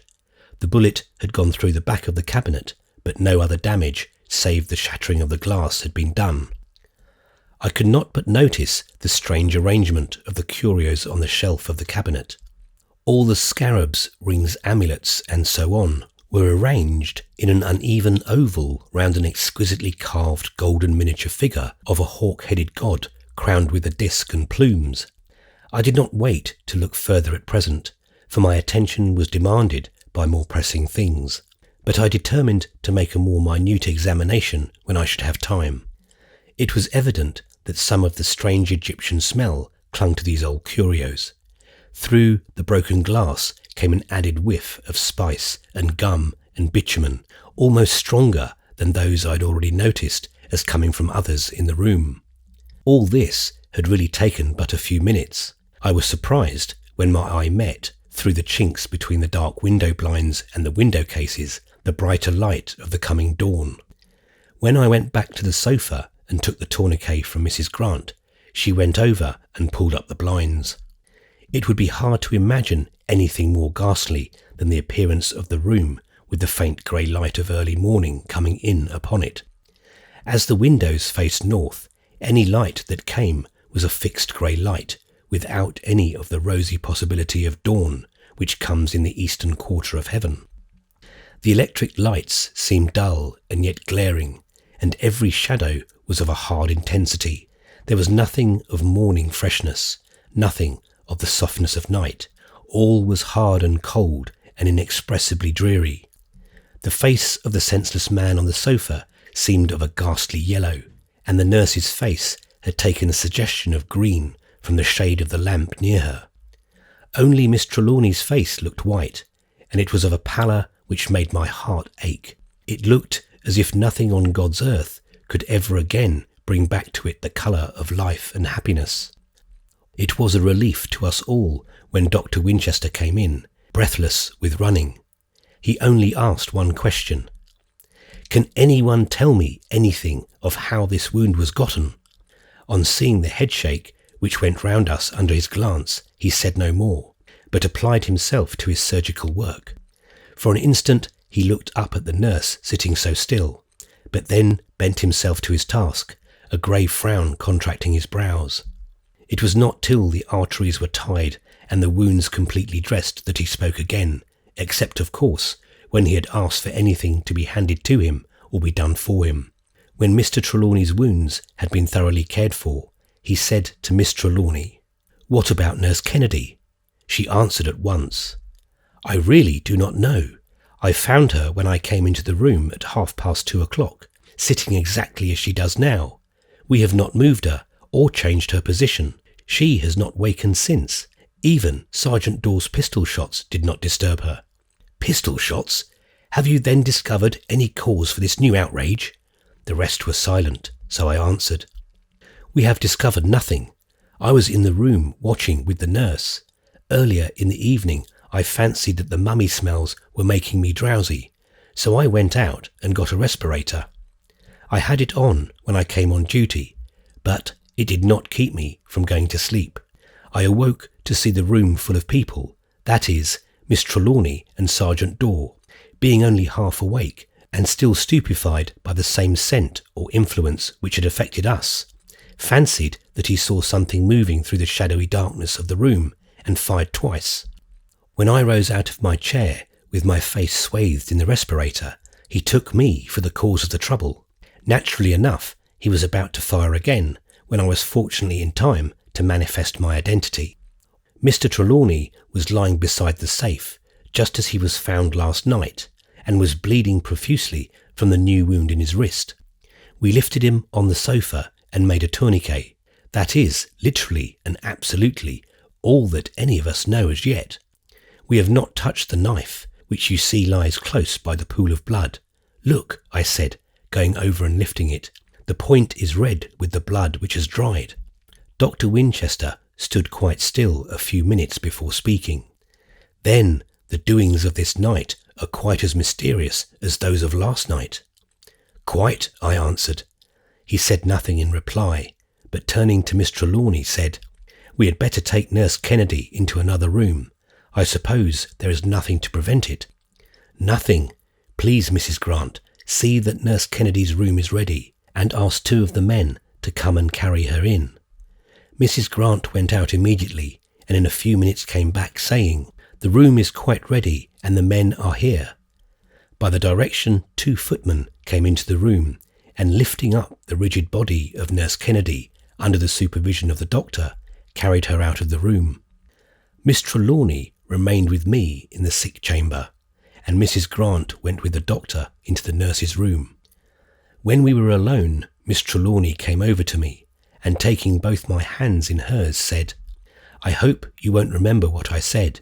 I did not mean it, and I was distraught. I did not make reply, but I held her hands and kissed them. There are different ways of kissing a lady's hands. This way was intended as homage and respect, and it was accepted as such in the high-bred, dignified way which marked Miss Trelawny's bearing in every movement. I went over to the sofa and looked down at the senseless man. The dawn had come much nearer in the last few minutes, and there was something of the clearness of the day in the light. As I looked at the stern, cold, set face, now as white as marble monument in the pale grey light, I could not but feel that there was some deep mystery beyond all that had happened within the last 26 hours. Those beetling brows screened some massive purpose. That high, broad forehead held some finished train of reasoning, which the broad chin and massive jaw would help to carry into effect. As I looked and wondered, there began to steal over me again that phase of wandering thought which had last night heralded the approach of sleep. I resisted it and held myself sternly to the present.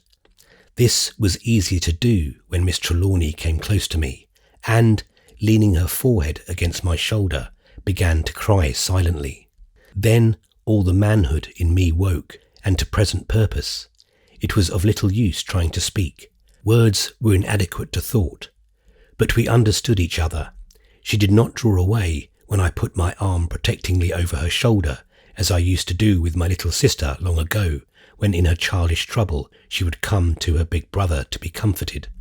That very act or attitude of protection made me more resolute in my purpose, and seemed to clear my brain of idle, dreamy, wandering in thought. With an instinct of greater protection, however, I took away my arm as I heard the doctor's footstep outside the door. When Dr. Winchester came in, he looked intently at the patient before speaking. His brows were set, and his mouth was a thin, hard line. Presently he said, "There is much in common between the sleep of your father and Nurse Kennedy. Whatever influence has brought it about has probably worked the same way in both cases. In Kennedy's case, the coma is less marked. I cannot but feel, however, that with her we may be able to do more and more quickly than with this patient, as our hands are not tied. I have placed her in a draught, and already she shows some signs, though very faint ones, of ordinary unconsciousness. The rigidity of her limbs is less, and her skin seems more sensitive, or perhaps I should say less insensitive to pain." "How is it then," I asked, "that Mr. Trelawny is still in this state of insensibility, and yet, so far as we know, his body has not had such rigidity at all?" "That I cannot answer.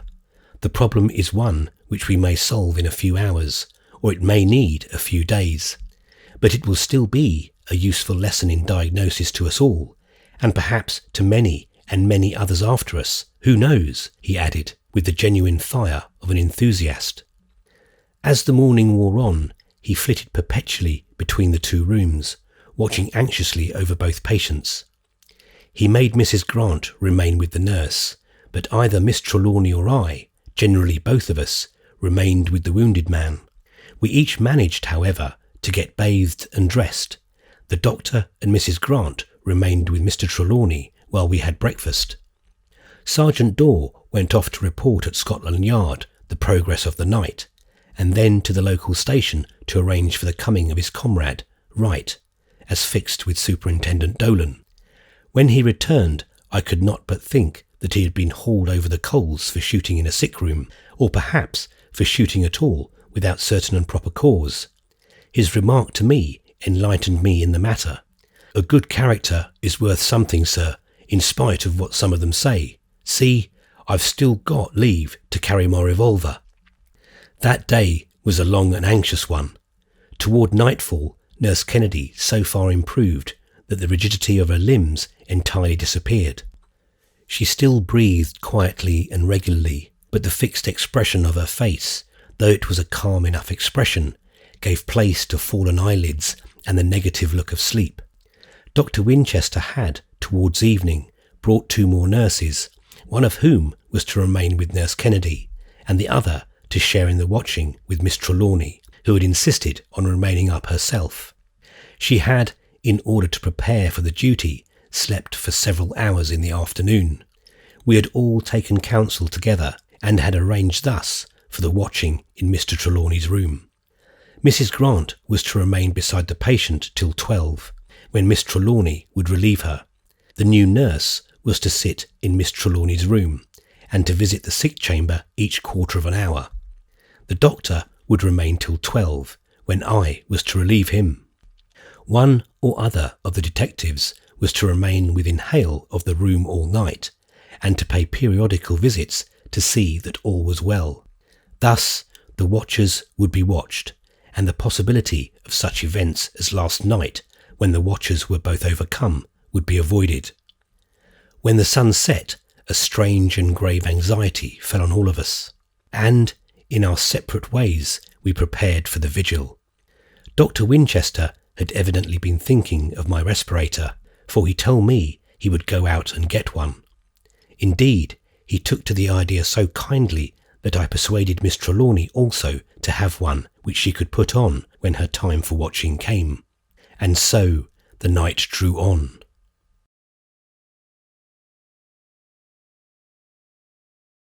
Chapter 5. More Strange Instructions. When I came from my room at 11:30, I found all well in the sick room. The new nurse, prim, neat and watchful, sat in the chair by the bedside, where Nurse Kennedy had sat last night. A little way off, between the bed and the safe, sat Dr. Winchester, alert and wakeful, but looking strange and almost comic with the respirator over mouth and nose. As I stood in the doorway looking at them, I heard a slight sound. Turning round, I saw the new detective, who nodded, held up the finger of silence, and withdrew quietly. Hitherto, no one of the watchers was overcome by sleep. I took a chair outside the door.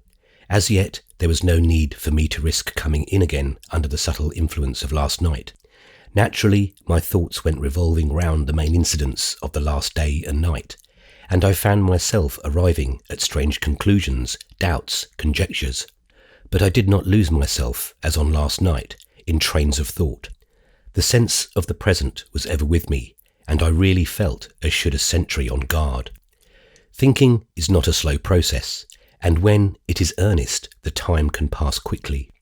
It seemed a very short time indeed till the door, usually left ajar, was pulled open, and Dr. Winchester emerged, taking off his respirator as he came. His act, when he had it off, was demonstrative of his keenness. He turned up the outside of the wrap and smelled it carefully. "I am going now," he said. "I shall come early in the morning, unless, of course, I am sent for before. But all seems well tonight." The next to appear was Sergeant Dorr, who went quietly into the room and took the seat vacated by the doctor. I still remained outside, but every few minutes looked into the room. This was rather a form than a matter of utility, for the room was so dark that coming even from the dimly lighted corridor, it was hard to distinguish anything. A little before 12:00, Miss Trelawny came from her room. Before coming to her father's, she went into that occupied by Nurse Kennedy. After a couple of minutes, she came out, looking, I thought, a trifle more cheerful.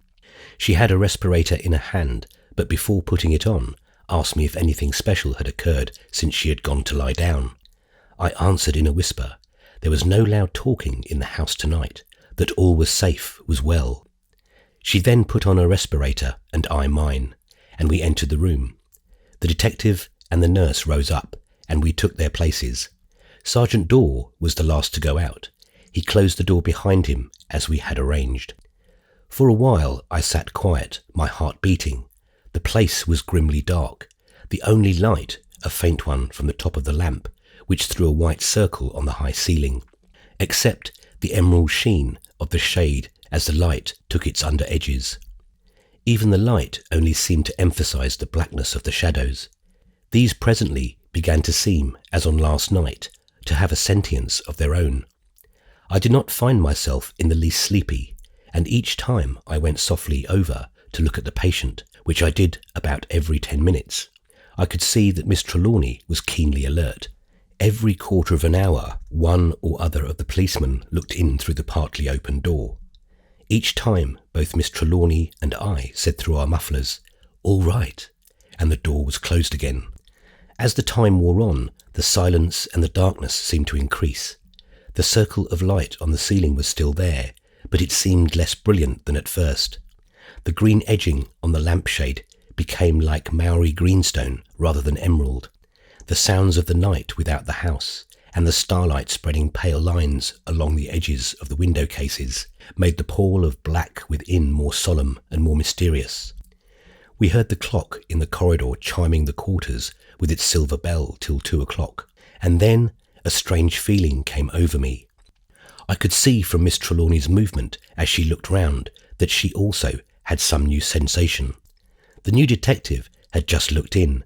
We too were alone, and the unconscious patient for another quarter of an hour. My heart began to beat wildly. There was a sense of fear over me. Not for myself, my fear was impersonal. It seemed as though some new person had entered the room, and that a strong intelligence was awake close to me. Something brushed against my leg. I put my hand down hastily and touched the furry coat of Silvio. With a very faint, faraway sound of a snarl, he turned and scratched at me. I felt blood on my hand. I rose gently and came over to the bedside. Miss Trelawny, too, had stood up and was looking behind her, as though there was something close to her. Her eyes were wild, and her breast rose and fell as though she were fighting for air. When I touched her, she did not seem to feel me. She worked her hands in front of her, as though she was fending off something. There was not an instant to lose. I seized her in my arms and rushed over to the door, threw it open, and strode into the passage, calling loudly, "Help! Help!" In an instant, the two detectives, Mrs. Grant, and the nurses appeared on the scene. Close on their heels came several of the servants, both men and women. Immediately, Mrs. Grant came near enough. I placed Miss Trelawny in her arms and rushed back into the room, turning up the electric light as soon as I could lay my hand on it. Sergeant Dorr and the nurse followed me. We were just in time, close under the great safe, where, on the 2 successive nights he had been found, lay Mr. Trelawny with his left arm bare, save for the bandages, stretched out. Close by his side was a leaf-shaped Egyptian knife, which had lain amongst the curios on the shelf of the broken cabinet. Its point was stuck in the parquet floor, whence had been removed the blood-stained rug. But there was no sign of disturbance anywhere, nor any sign of anyone or anything unusual. The policeman and I searched the room accurately, whilst the nurse and 2 of the servants lifted the wounded man back to bed. But no sign or clue could we get. Very soon Miss Trelawny returned to the room. She was pale but collected. When she came close to me, she said in a low voice, "I felt myself fainting. I did not know why, but I was afraid." The only other shock I had was when Miss Trelawny cried out to me, as I placed my hand on the bed to lean over and look carefully at her father. "You are wounded. Look, look. Your hand is bloody. There is blood on the sheets." I had, in the excitement, quite forgotten Silvio's scratch. As I looked at it, the recollection came back to me, but before I could say a word, Miss Trelawny had caught hold of my hand and lifted it up. When she saw the parallel cuts, she cried out again. It is the same wound as father's." Then she laid my hand down gently but quickly and said to me and to Sergeant Dorr, "Come to my room. Silvio is there in his basket." We followed her and found Silvio sitting in his basket awake. He was licking his paws. The detective said, "He is there sure enough, but why licking his paws?"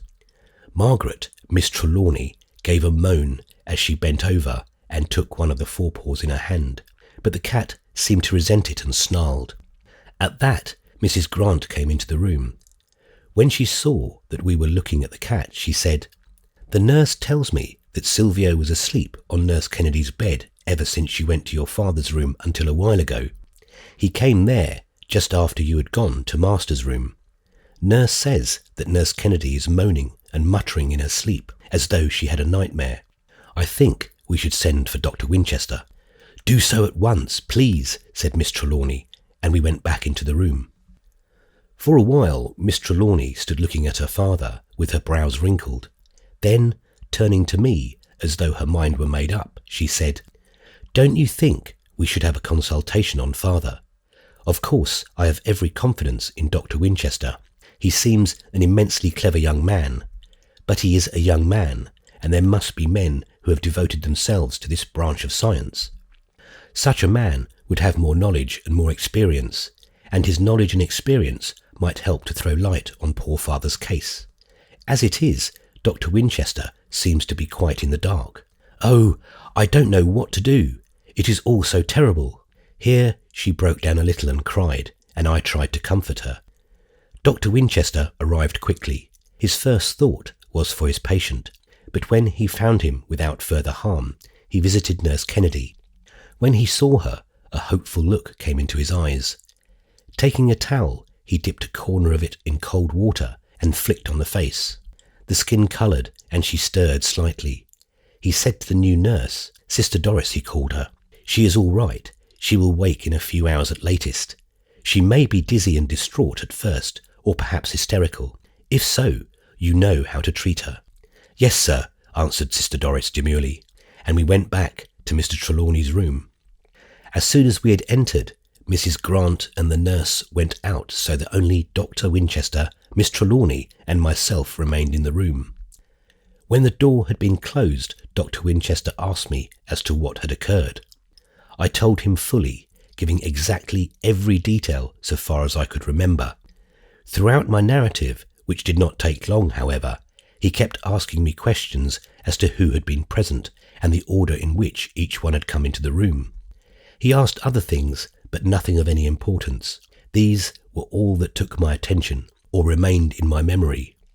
When our conversation was finished, he said in a very decided way indeed to Miss Trelawny, "I think, Miss Trelawny, that we had better have a consultation on this case." She answered at once, seemingly a little to his surprise, "I am glad you have mentioned it. I quite agree. Who would you suggest?" "Have you any choice yourself?" he asked. "Any one to whom your father is known? Has he ever consulted anyone?" "Not to my knowledge, but I hope you will choose whoever you think would be best. My dear father should have all the help that can be had, and I shall be deeply obliged by your choosing." "Who is the best man in London, anywhere else, in such a case?" "There are several good men, but they are scattered all over the world. Somehow, the brain specialist is born, not made, though a lot of hard work goes into the completing of him and fitting him for his work. He comes from no country. The most daring investigator up to the present is Chiuni, the Japanese, but he is rather a surgical experimentalist than a practitioner. Then there is Zammerfest of Uppsala, and Fenelon of the University of Paris, and Morfisi of Naples. These, of course, are in addition to our own men, Morrison of Aberdeen and Richardson of Birmingham. But before them all, I would put Frere of King's College. Of all that I have named, he best unites theory and practice. He has no hobbies that have been discovered at all events, and his experience is immense. It is the regret of all of us who admire him that the nerve so firm and the hand so dexterous must yield to time. For my own part, I would rather have Frere than any one living." "Then," said Miss Trelawny decisively, "let us have Dr. Frere. By the way, is he Doctor or Mr.? as early as we can get him in the morning." A weight seemed removed from him, and he spoke with greater ease and geniality than he had yet shown. "He is Sir James Frere. I shall go to him myself as early as it is possible to see him, and shall ask him to come here at once." Then turning to me, he said, "You had better let me dress your hand." "It is nothing," I said. "Nevertheless, it should be seen to. A scratch from any animal might turn out dangerous. There is nothing like being safe." I submitted. Forthwith, he began to dress my hand. He examined with a magnifying glass the several parallel wounds, and compared them with the slip of blotting paper marked with Silvio's claws, which he took from his pocket-book. He put back the paper, simply remarking, "It's a pity that Silvio slips in and out just when he shouldn't." The morning wore slowly on. By 10 o'clock, Nurse Kennedy had so far recovered that she was able to sit up and talk intelligibly. But she was still hazy in her thoughts, and could not remember anything that had happened on the previous night after her taking her place by the sick-bed. As yet, she seemed neither to know nor care what had happened. It was nearly 11 o'clock when Dr. Winchester returned with Sir James Frere. Somehow I felt my heart sink when from the landing I saw them in the hall below. I knew that Miss Trelawny was to have the pain of telling yet another stranger of her ignorance of her father's life. Sir James Frere was a man who commanded attention followed by respect. He knew so thoroughly what he wanted himself that he placed at once on one side all wishes and ideas of less definite persons. The mere flash of his piercing eyes, or the set of his resolute mouth, or the lowering of his great eyebrows seemed to compel immediate and willing obedience to his wishes. Somehow, when we had all been introduced and he was well amongst us, all sense of mystery seemed to melt away. It was with a hopeful spirit that I saw him pass into the sick-room with Dr. Winchester. They remained in the room a long time.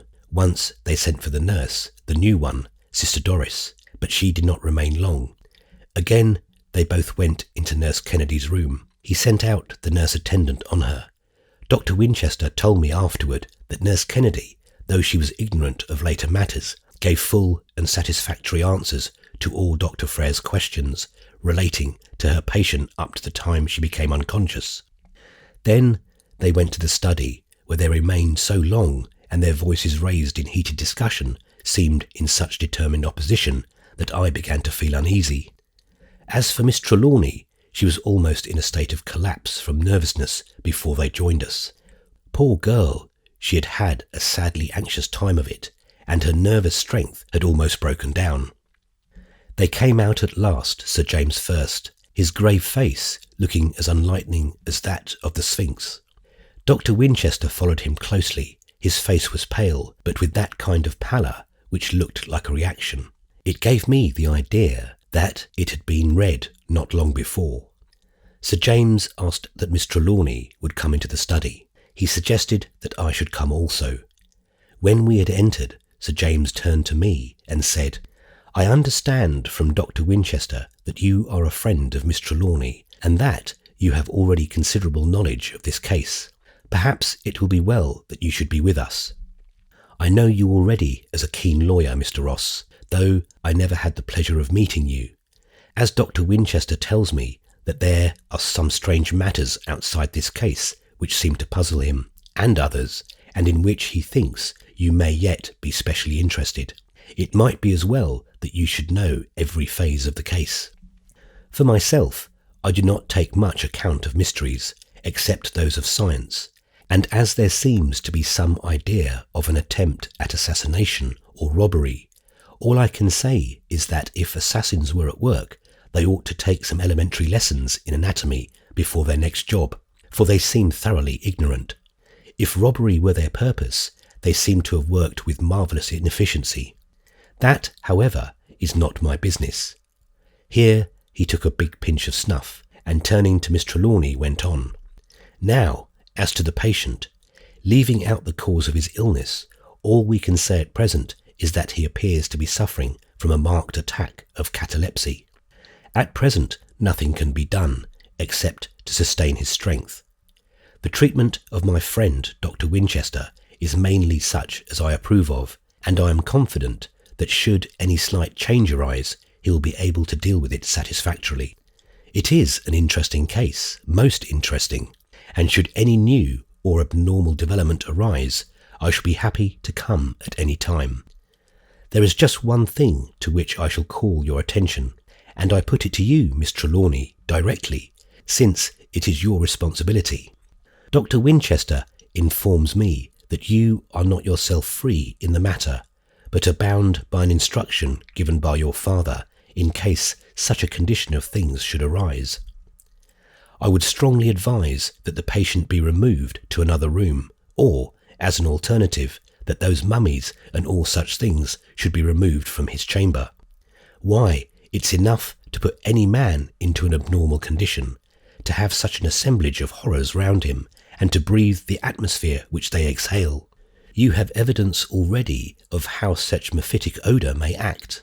That nurse, Kennedy, I think you said, Doctor, isn't yet out of her state of catalepsy, and you, Mr. Ross, have, I am told, experienced something of the same effects. I know this. Here his eyebrows came down more than ever, and his mouth hardened. If I were in charge here, I would insist on the patient having a different atmosphere, or I would throw up the case. Dr. Winchester already knows that I can only be again consulted on this condition being fulfilled, but I trust that you will see your way, as a good daughter to my mind should, to looking to your father's health and sanity rather than to any whim of his, whether supported or not by a foregoing fear, or by any number of penny dreadful mysteries. The day has hardly come yet, and I am glad to say, when the British Museum and St. Thomas's Hospital have exchanged their normal functions. Good day, Miss Trelawny. I earnestly hope that I may soon see your father restored. Remember that should you fulfil the elementary condition which I have laid down, I am at your service day or night. Good morning, Mr. Ross. I hope you will be able to report to me soon, Dr. Winchester. When he had gone, we stood silent, till the rumble of his carriage wheels died away. The first to speak was Dr. Winchester. I think it is well to say that to my mind, speaking purely as a physician, he is quite right. I feel as if I could have assaulted him when he made it a condition of not giving up the case. But all the same, he is right as to treatment.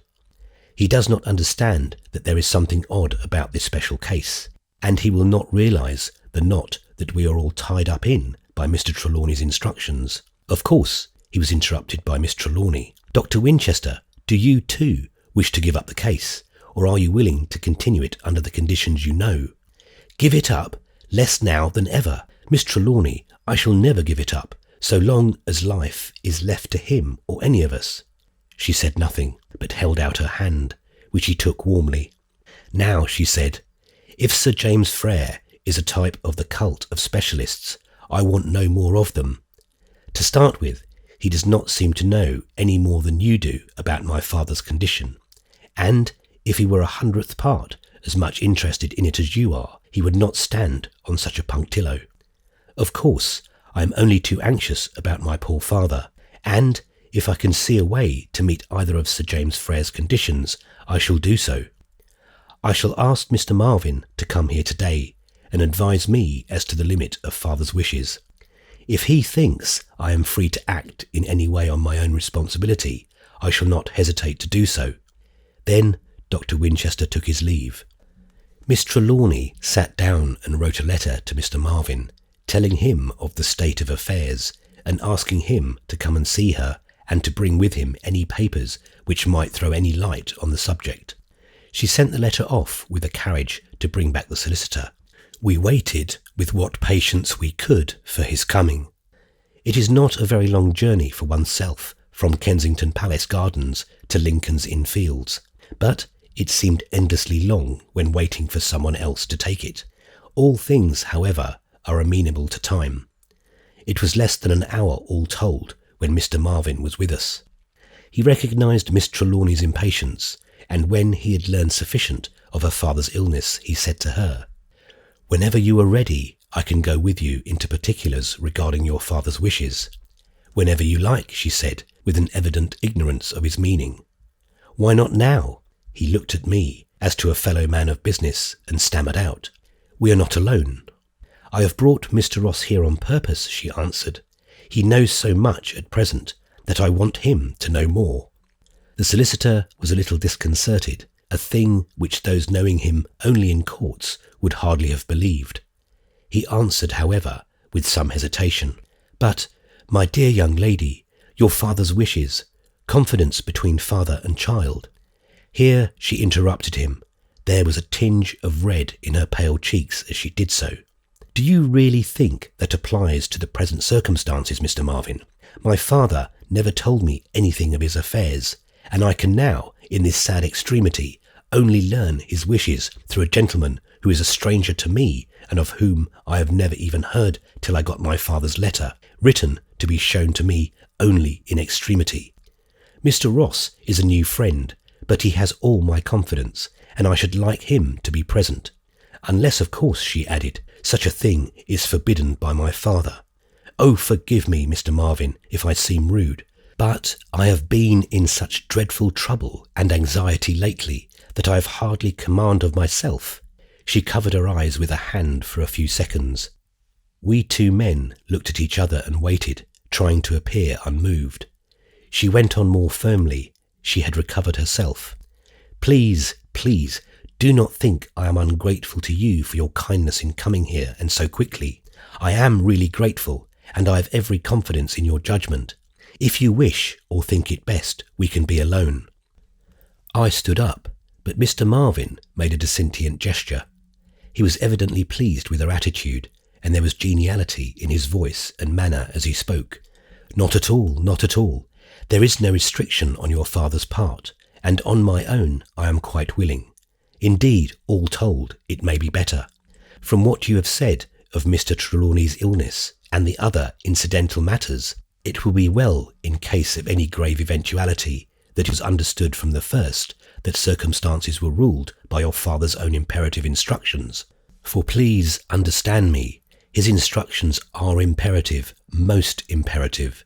They are so unyielding that he has given me a power of attorney, under which I have undertaken to act, authorizing me to see his written wishes carried out. Please believe me once for all that he intended fully everything mentioned in that letter to you. Whilst he is alive, he is to remain in his own room, and none of his property is to be removed from it under any circumstances whatever. He has even given an inventory of the articles which are not to be displaced." Miss Trelawny was silent. She looked somewhat distressed, so, thinking that I understood the immediate cause, I asked, "May we see the list?" Miss Trelawny's face at once brightened, but it fell again as the lawyer answered promptly. He was evidently prepared for the question. "Not unless I am compelled to take action on the power of attorney. I have brought that instrument with me. You will recognize Mr. Ross." He said this with a sort of business conviction which I had noticed in his professional work as he handed me the deed. How strongly it is worded, and how the grantor made his wishes apparent in such a way as to leave no loophole. It is his own wording, except for certain legal formalities, and I assure you I have seldom seen such a more ironclad document. Even I myself have no power to make the slightest relaxation of the instructions without committing a distinct breach of faith, and that, I need not tell you, is impossible. He evidently added the last words in order to prevent an appeal to his personal consideration. He did not like the seeming harshness of his words, however, for he added, "I do hope, Miss Trelawny, that you understand that I am willing, frankly and unequivocally willing, to do anything I can, within the merits of my power, to relieve your distress. But your father had, in all his doings, some purpose of his own which he did not disclose to me. So far as I can see, there is not a word of his instructions that he had not thought over fully. Whatever idea he had in his mind was the idea of a lifetime. He had studied it in every possible phase, and was prepared to guard it at every point. Now, I fear I have distressed you, and I am truly sorry for it, for I see you have much, too much, to bear already. But I have no alternative. If you want to consult me at any time about anything, I promise you I will come without a moment's delay at any hour of the day or night. This is my private address." He scribbled in his pocketbook as he spoke, and under it the address of my club, where I am generally to be found in the evening. He tore out the paper and handed it to her. She thanked him, he shook hands with her and with me and withdrew. As soon as the hall door was shut on him, Mrs. Grant tapped at the door and came in. There was such a look of distress in her face that Miss Trelawny stood up, deadly white, and asked her, "What is it, Mrs. Grant? What is it? Any new trouble?" "I grieve to say, miss, that the servants, all but 2, have given notice and want to leave the house today. They have talked the matter over among themselves. The butler has spoken for the rest. He says as how they are willing to forego their wages and even to pay their legal obligations instead of notice, but that go today they must." "What reason do they give?" "None, miss. They say as to how they're sorry, but they've nothing to say. I asked Jane, the upper housemaid, miss, who is not with the rest but stops on, and she tells me confidential that they've got some notion in their silly heads that the house is haunted." We ought to have laughed, but we didn't.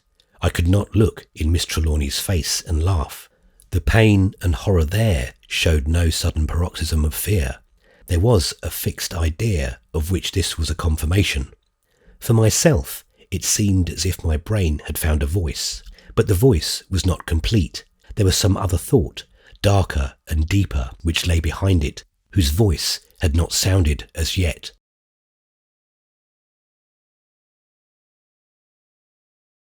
Chapter 6. Suspicions. The first to get full self-command was Miss Trelawny. There was a haughty dignity in her bearing as she said, "Very well, Mrs. Grant, let them go. Pay them up to today and a month's wages. They have hitherto been very good servants, and the occasion of their leaving is not an ordinary one. We must not expect much faithfulness from any one who is beset with fears. Those who remain are to have in future double wages, and please send these to me presently when I send word." Mrs. Grant bristled with smothered indignation. All the housekeeper in her was outraged by such generous treatment of servants who had combined to give notice. "They don't deserve it, miss, them to go on so, after the way they have been treated here. Never in my life have I seen servants so well treated, or anyone so good to them and gracious to them as you have been. They might be in the household of a king for treatment, and now, just as there is trouble, to go and act like this. It's abominable, that's what it is." Miss Trelawny was very gentle with her, and smothered her ruffled dignity, so that presently she went away with, in her manner, a lesser measure of hostility to the undeserving. In quite a different frame of mind she returned presently to ask if her mistress would like her to engage in full staff or other servants, or at any rate try to do so. "For you know, ma'am," she went on, "when once a scare has been established in the servants' hall, it's well nigh impossible to get rid of it. Servants may come, but they go away just as quick. There's no holding them. They simply won't stay, or even if they work out their month's notice, they lead you that life that you wish every hour of the day that you hadn't kept them. The women are bad enough, the hussies, and the men are worse." There was neither anxiety nor indignation in Miss Trelawny's voice or manner as she said, "I think, Mrs. Grant, we had better try to do with those we have. Whilst my dear father is ill, we shall not be having any company, so that there will be only 3 now in the house to attend to. If those servants who are willing to stay are not enough, I should only get sufficient to help them to do the work. It will not, I should think, be difficult to get a few maids, perhaps some that you know already. And please bear in mind that those whom you get, and who are suitable and will stay, are henceforth to have the same wages as those who are remaining. Of course, Mrs. Grant, you well enough understand that though I do not group you in any way with the servants, the rule of double salary applies to you too." As she spoke, she extended her long, fine-shaped hand, which the other took, and then, raising it to her lips, kissed it impressively with the freedom of an elder woman to a younger. I could not but admire the generosity of her treatment of her servants. In my mind, I endorsed Mrs. Grant's sotto voce remark as she left the room. No wonder the house is like a king's house when the mistress is a princess. A princess, that was it. The idea seemed to satisfy my mind, and to bring back in a wave of light the first moment when she swept across my vision at the ball in Belgrave Square. A queenly figure, tall and slim, bending, swaying, undulating as the lily or the lotos, clad in a flowing gown of some filmy black material shot with gold. For ornament in her hair she wore an old Egyptian jewel, a tiny crystal disc, set between rising plumes carved in lapis lazuli. On her wrist was a broad bangle or bracelet of antique work, in the shape of a pair of spreading wings wrought in gold, with the feathers made of coloured gems. For all her gracious bearing toward me when our hostess introduced me, I was then afraid of her. It was only later, at the picnic on the river, I had come to realise her sweet and gentle, but my awe changed to something else. For a while she sat, making some notes or memoranda. Then, putting them away, she sent for the faithful servants. I thought that she had better have this interview alone, and so left her. When I came back, there were traces of tears in her eyes. The next phase in which I had a part was even more disturbing, and infinitely more painful. Late in the afternoon, Sergeant Dorr came into the study where I was sitting. After closing the door carefully and looking all round the room to make certain that we were alone, he came close to me. "What is it?" I asked him. "I see you wish to speak to me privately." "Quite so, sir. May I speak in absolute confidence?" "Of course you may. In anything that is for the good of Miss Trelawny, and of course Mr. Trelawny. You may be perfectly frank. I take it that we both want to serve them to the best of our powers." He hesitated before replying. "Of course you know that I have my duty to do, and I think you know me well enough to know that I will do it. I am a policeman, a detective, and it is my duty to find out the facts of any case I am put on, without fear or favour to anyone. I would rather speak to you alone, in confidence if I may, without reference to any duty of anyone to anyone, except mine to Scotland Yard." Of course, I answered mechanically, my heart sinking. I did not know why. "Be quite frank with me. I assure you of my confidence." "Thank you, sir. I take it that what I say is not to pass beyond you, not to anyone, not to Miss Trelawny herself, or even to Mr. Trelawny when he becomes well again." "Certainly, if you make it a condition," I said a little more stiffly. The man recognised the change in my voice or manner and said apologetically, "Excuse me, sir, but I am going outside of my duty in speaking to you at all on the subject. I know you, however, of old, and I feel that I can trust you. Not your word, sir, that is all right, but your discretion." I bowed. "Go on," I said. He began at once. "I have gone over this case, sir, till my brains begins to reel, but I can't find any ordinary solution of it. At the time of each attempt, no one has seemingly come into the house, and certainly no one has gone out. What does it strike you is the inference?" "That the somebody or something was in the house already," I answered, smiling in spite of myself. "That's just what I think," he said, with a manifest sigh of relief. "Very well, who can be that someone?" "Someone or something was what I said."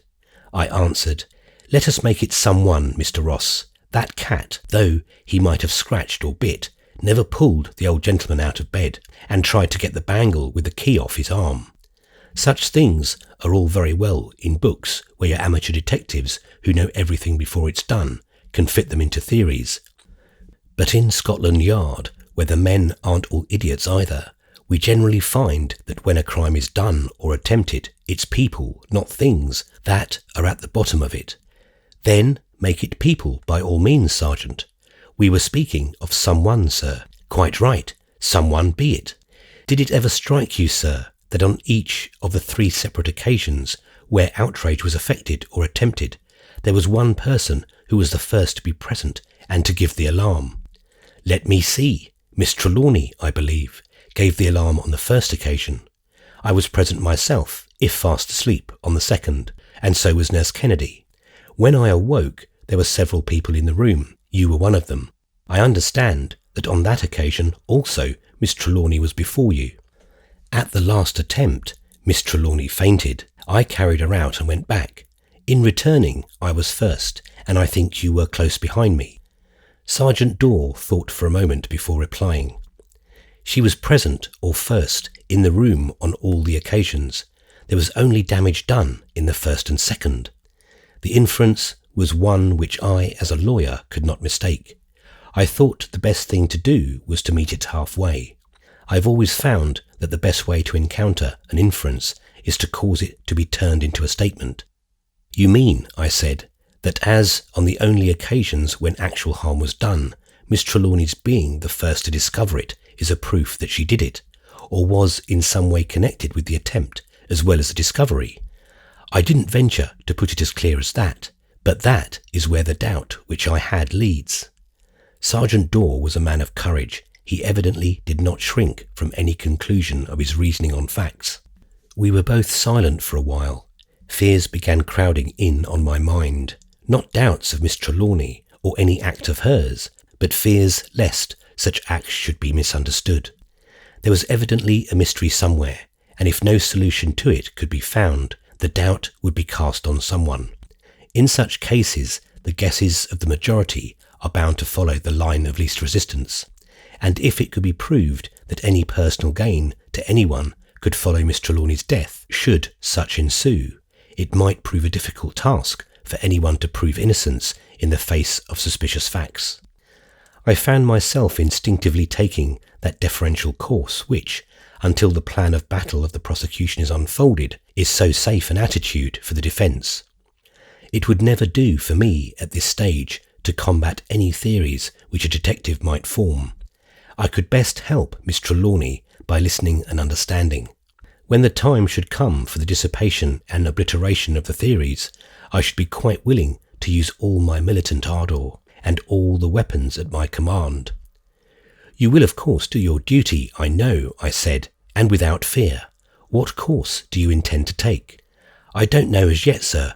You see, up to now, it isn't with me even a suspicion. If anyone else told me that the sweet young lady had had a hand in such a matter, I would think him a fool. But I am bound to follow my own conclusions. I know well that just as unlikely persons have been proved guilty, when a whole court, all except the prosecution who knew the facts, and the judge who had taught his mind to wait, would have sworn to innocence. I wouldn't, for all the world, wrong such a young lady, more especial when she has such a cruel weight to bear, and you will be sure that I won't say a word that'll prompt anyone else to make such a charge. That's why I speak to you in confidence, man to man. You are skilled in proofs. That is your profession. Mine only gets so far as suspicions and what we call our own proofs, which are nothing but ex parte evidence after all. You know Miss Trelawny better than I do, and though I watch round the sick room and go where I like about the house and in it and out of it, I haven't the same opportunities as you have of knowing the lady and what her life is, or her means are, or anything else which might give me a clue to her actions. If I were trying to find out from her, it would at once arouse her suspicions. Then, if she were guilty, all possibility of ultimate proof would go, for she would easily find a way to baffle discovery. But if she be innocent, as I hope she is, it would be doing a cruel wrong to accuse her. I have thought the matter over according to my lights before I spoke to you, and if I have taken a liberty, sir, I am truly sorry. No liberty in the world, Dorr, I said warmly, for the man's courage and honesty and consideration compelled respect. I am glad you have spoken to me so frankly. We both want to find out the truth, and there is so much about this case that is strange, so strange as to go beyond all experiences, that to aim at truth is our only chance of making anything clear in the long run, no matter what our views are or what object we wish to achieve ultimately. The sergeant looked pleased as he went on. I thought, therefore, that if you had it once in your mind that somebody else held to such a possibility, you would by degrees get proof, or at any rate such ideas as would convince yourself either for or against it. Then we would come to some conclusion, or at any rate we should so exhaust all other possibilities that the most likely one would remain as the nearest thing to proof or strong suspicion that we could get. After that, we should have to. Just at this moment, the door opened and Miss Trelawny entered the room. The moment she saw us, she drew back quickly, saying, "Oh, I beg pardon. I did not know you were here and engaged." By the time I had stood up, she was about to go back. "Do come in," I said. "Sergeant Dorr and I were only talking matters over." Whilst she was hesitating, Mrs. Grant appeared, saying as she entered the room, "Dr. Winchester has come, miss, and is asking for you." I obeyed Miss Trelawny's look. Together we left the room. When the doctor had made his examination, he told us that there was seemingly no change. He added that nevertheless he would like to stay in the house that night, if he might. Miss Trelawny looked glad and sent word to Mrs. Grant to get a room ready for him. Later in the day, when he and I happened to be alone together, he said suddenly, "I have arranged to stay here tonight because I want to have a talk with you, and, as I wish it to be quite private, I thought the least suspicious way would be to have a cigar together late in the evening when Miss Trelawny is watching her father."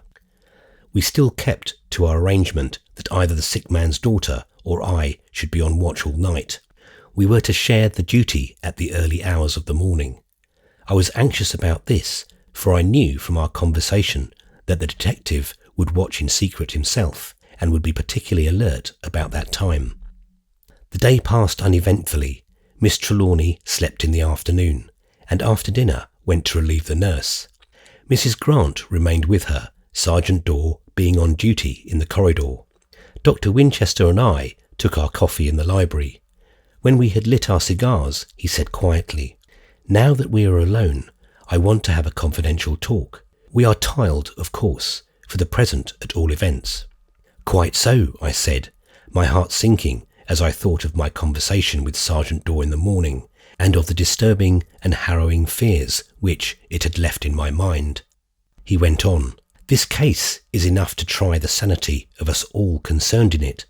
The more I think of it, the madder I seem to get, and the two lines, each continually strengthened, seem to pull harder in opposite directions." "What two lines?" He looked at me keenly for a moment before replying. Dr. Winchester's look at such moments was apt to be disconcerting. It would have been so to me had I had a personal part other than my interest in Miss Trelawny in the matter. As it was, however, I stood it unruffled. I was now an attorney in the case, an amicus curiae in one sense, in another retained for the defence. The mere thought that in this clever man's mind were two lines, equally strong and opposite, was in itself so consoling as to neutralise my anxiety as to a new attack. As he began to speak, the doctor's face wore an inscrutable smile. This, however, gave place to a stern gravity as he proceeded. Two lines, fact and fancy. In the first, there is this whole thing.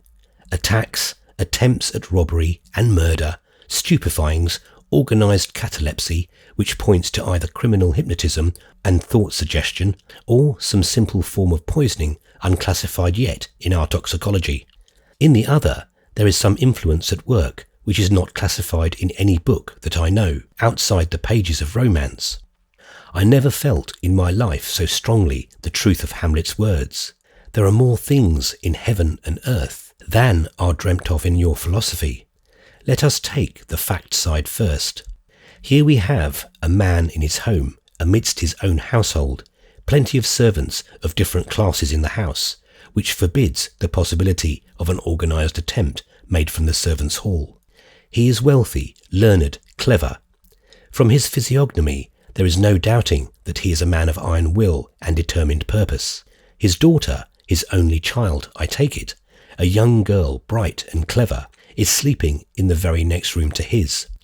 There is seemingly no possible reason for expecting any attack or disturbance of any kind, and no reasonable opportunity for any outsider to effect it. And yet we have an attack made, a brutal and remorseless attack, made in the middle of the night. Discovery is made quickly, made with that rapidity which, in criminal cases, generally is found to be not accidental, but of premeditated intent. The attacker or attackers are manifestly disturbed before the completion of their work, whatever their ultimate intent may have been. And yet there is no possible sign of their escape, no clue, no disturbance of anything, no open door or window, no sound, nothing whatever to show who had done the deed, or even that a deed has been done, except the victim and his surroundings incidental to the deed. The next night a similar attempt is made, though the house is full of wakeful people, and though there are on watch in the room and around it a detective officer, a trained nurse, an earnest friend, and the man's own daughter. The nurse is thrown into a catalepsy, and the watching friend, though protected by a respirator, into a deep sleep. Even the detective is so far overcome with some phase of stupor that he fires off his pistol in the sick room, and can't even tell what he thought he was firing at. That respirator of yours is the only thing that seems to have a bearing on the fact side of the affair. That you did not lose your head as the others did, the effect in such a case being in proportion to the amount of time each remained in the room, points to the probability that the stupefying medium was not hypnotic, whatever else it may have been. But again, there is a fact which is contradictory. Miss Trelawny, who was in the room more than any of you, for she was in and out all the time, and did her share of permanent watching also, did not seem to be affected at all. This would show that the influence, whatever it is, does not affect generally, unless, of course, it was that she was in some way inured to it. If it should turn out that it be some strange exhalation from some of those Egyptian curios, that might account for it. Only we are then face to face with the fact that Mr. Trelawny, who was most of all in the room, who, in fact, lived more than half his life in it, was affected worst of all. What kind of influence could it be which would account for all these different and contradictory effects? No, the more I think of this form of the dilemma, the more I am bewildered. Why, even if it were that the attack, the physical attack, on Mr. Trelawny had been made by someone residing in the house and not within the sphere of suspicion, the oddness of the stupefyings would still remain a mystery. It is not easy to put anyone into a catalepsy. Indeed, so far as is known yet in science, there is no way to achieve such an object at will. The crux of the whole matter is Miss Trelawny, who seems to be subject to none of the influences, or possibly of the variance of the same influence at work. Through all she goes unscathed, except for that one slight semi-faint. It is most strange. I listened with a sinking heart, for though his manner was not illuminative of distrust, his argument was disturbing. Although it was not so direct as the suspicion of the detective, it seemed to single out Miss Trelawny as different from all others concerned. And in a mystery, to be alone is to be suspected, ultimately, if not immediately. I thought it better not to say anything. In such a case, silence is indeed golden, and if I said nothing now, I might have less to defend, or explain, or take back later. I was, therefore, secretly glad that this form of putting his argument did not require any answer from me, for the present at all events. Dr. Winchester did not seem to expect any answer, a fact which, when I recognised it, gave my pleasure. I hardly knew why. He paused for a while, sitting with his chin in his hand, his eyes staring at vacancy, whilst his brows were fixed. His cigar was held limp between his fingers. He had apparently forgotten it. In an even voice, as though commencing exactly where he had left off, he resumed his argument. The other horn of the dilemma is a different affair altogether, and if we once enter on it, we must leave everything in the shape of science and experience behind us. I confess that it has its fascinations for me, though at every new thought I find myself romancing in a way that makes me pull up suddenly and look facts resolutely in the face. I sometimes wonder whether the influence or emanation from the sick room at times affects me as it did the others, the detective, for instance. Of course it may be that if it is anything chemical, any drug, for example, in vaporeal form, its effects may be cumulative.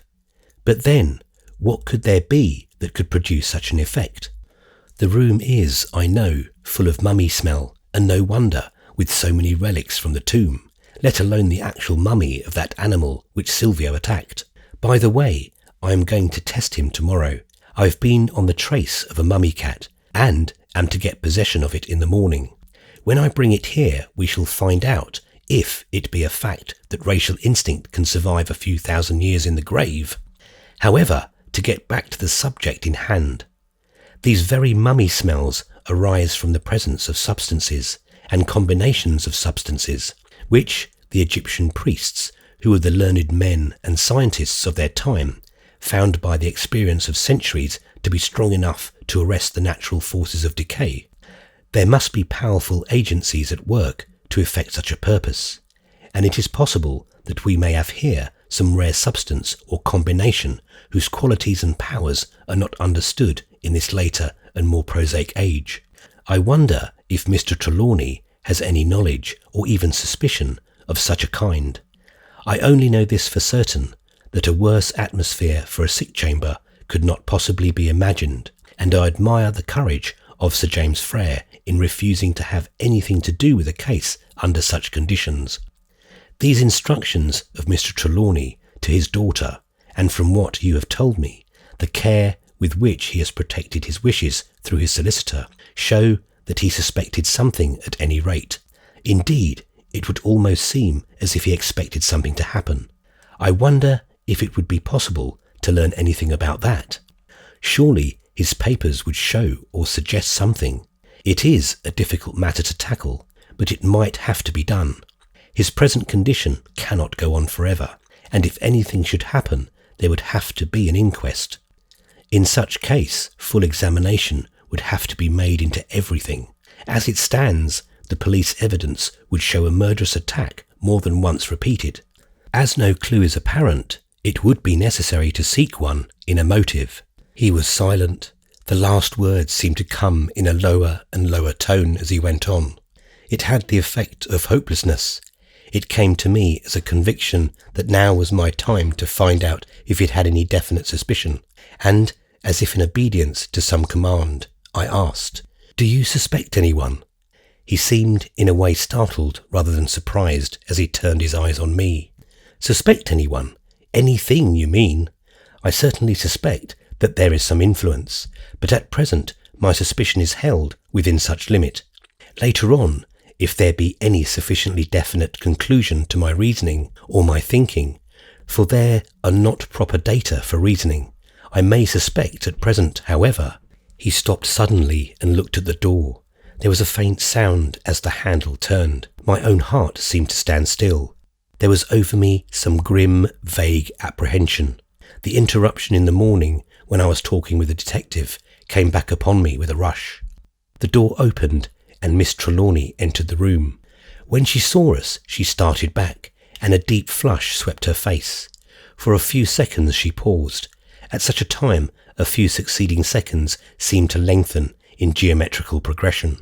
The strain upon me, and, as I could easily see, on the doctor also, relaxed as she spoke.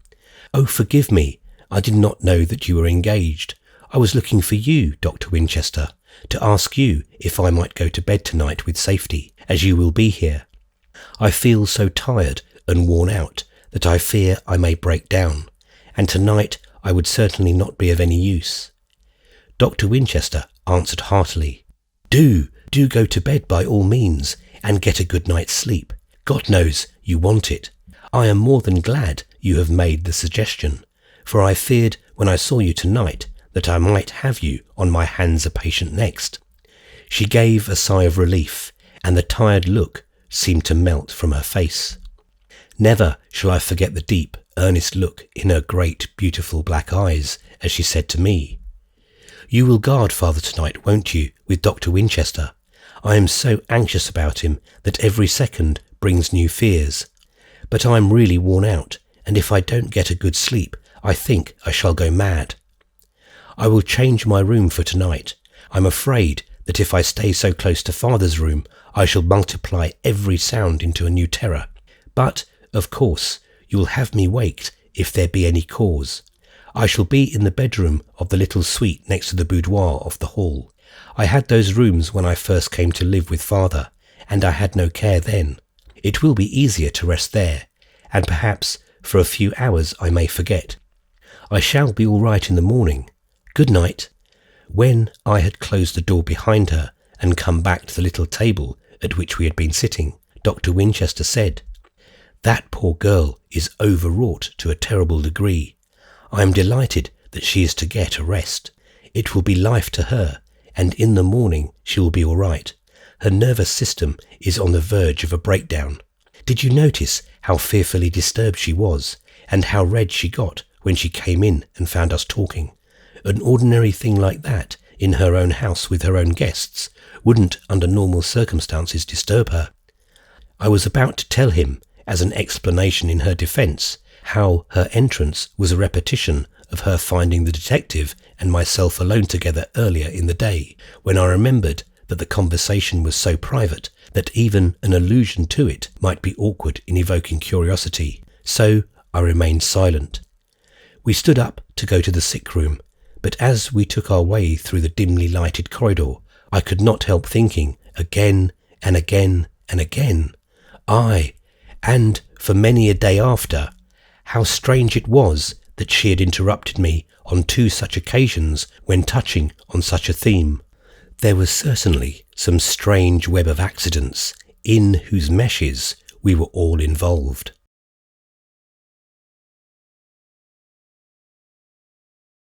Chapter 7. The Traveller's Loss. That night everything went well.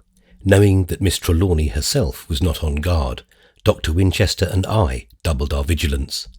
The nurses and Mrs. Grant kept watch, and the detectives made their visit each quarter of an hour. All night the patient remained in his trance. He looked healthy, and his chest rose and fell with the easy breathing of a child.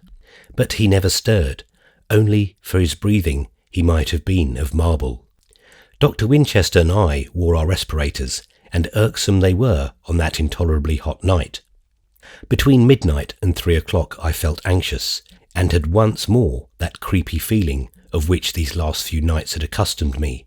But the grey of dawn, stealing round the edges of the blinds, came with inexpressible relief, followed by restfulness, went through the household.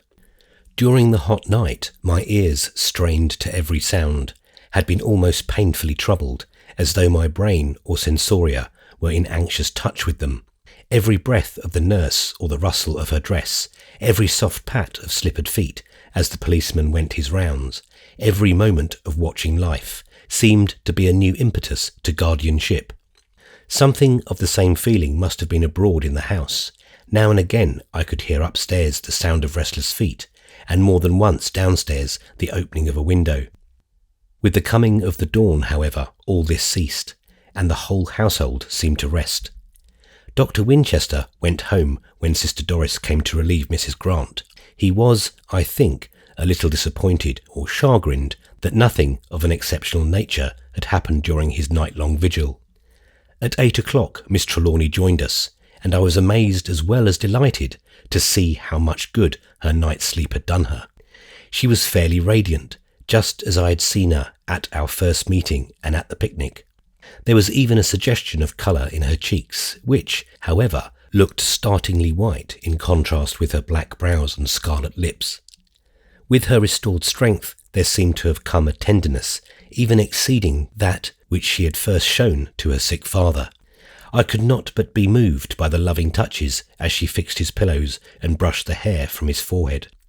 I was wearied out myself with my long spell of watching, and now that she was on guard I started off to bed, blinking my tired eyes in the full light and feeling the weariness of a sleepless night on me all at once.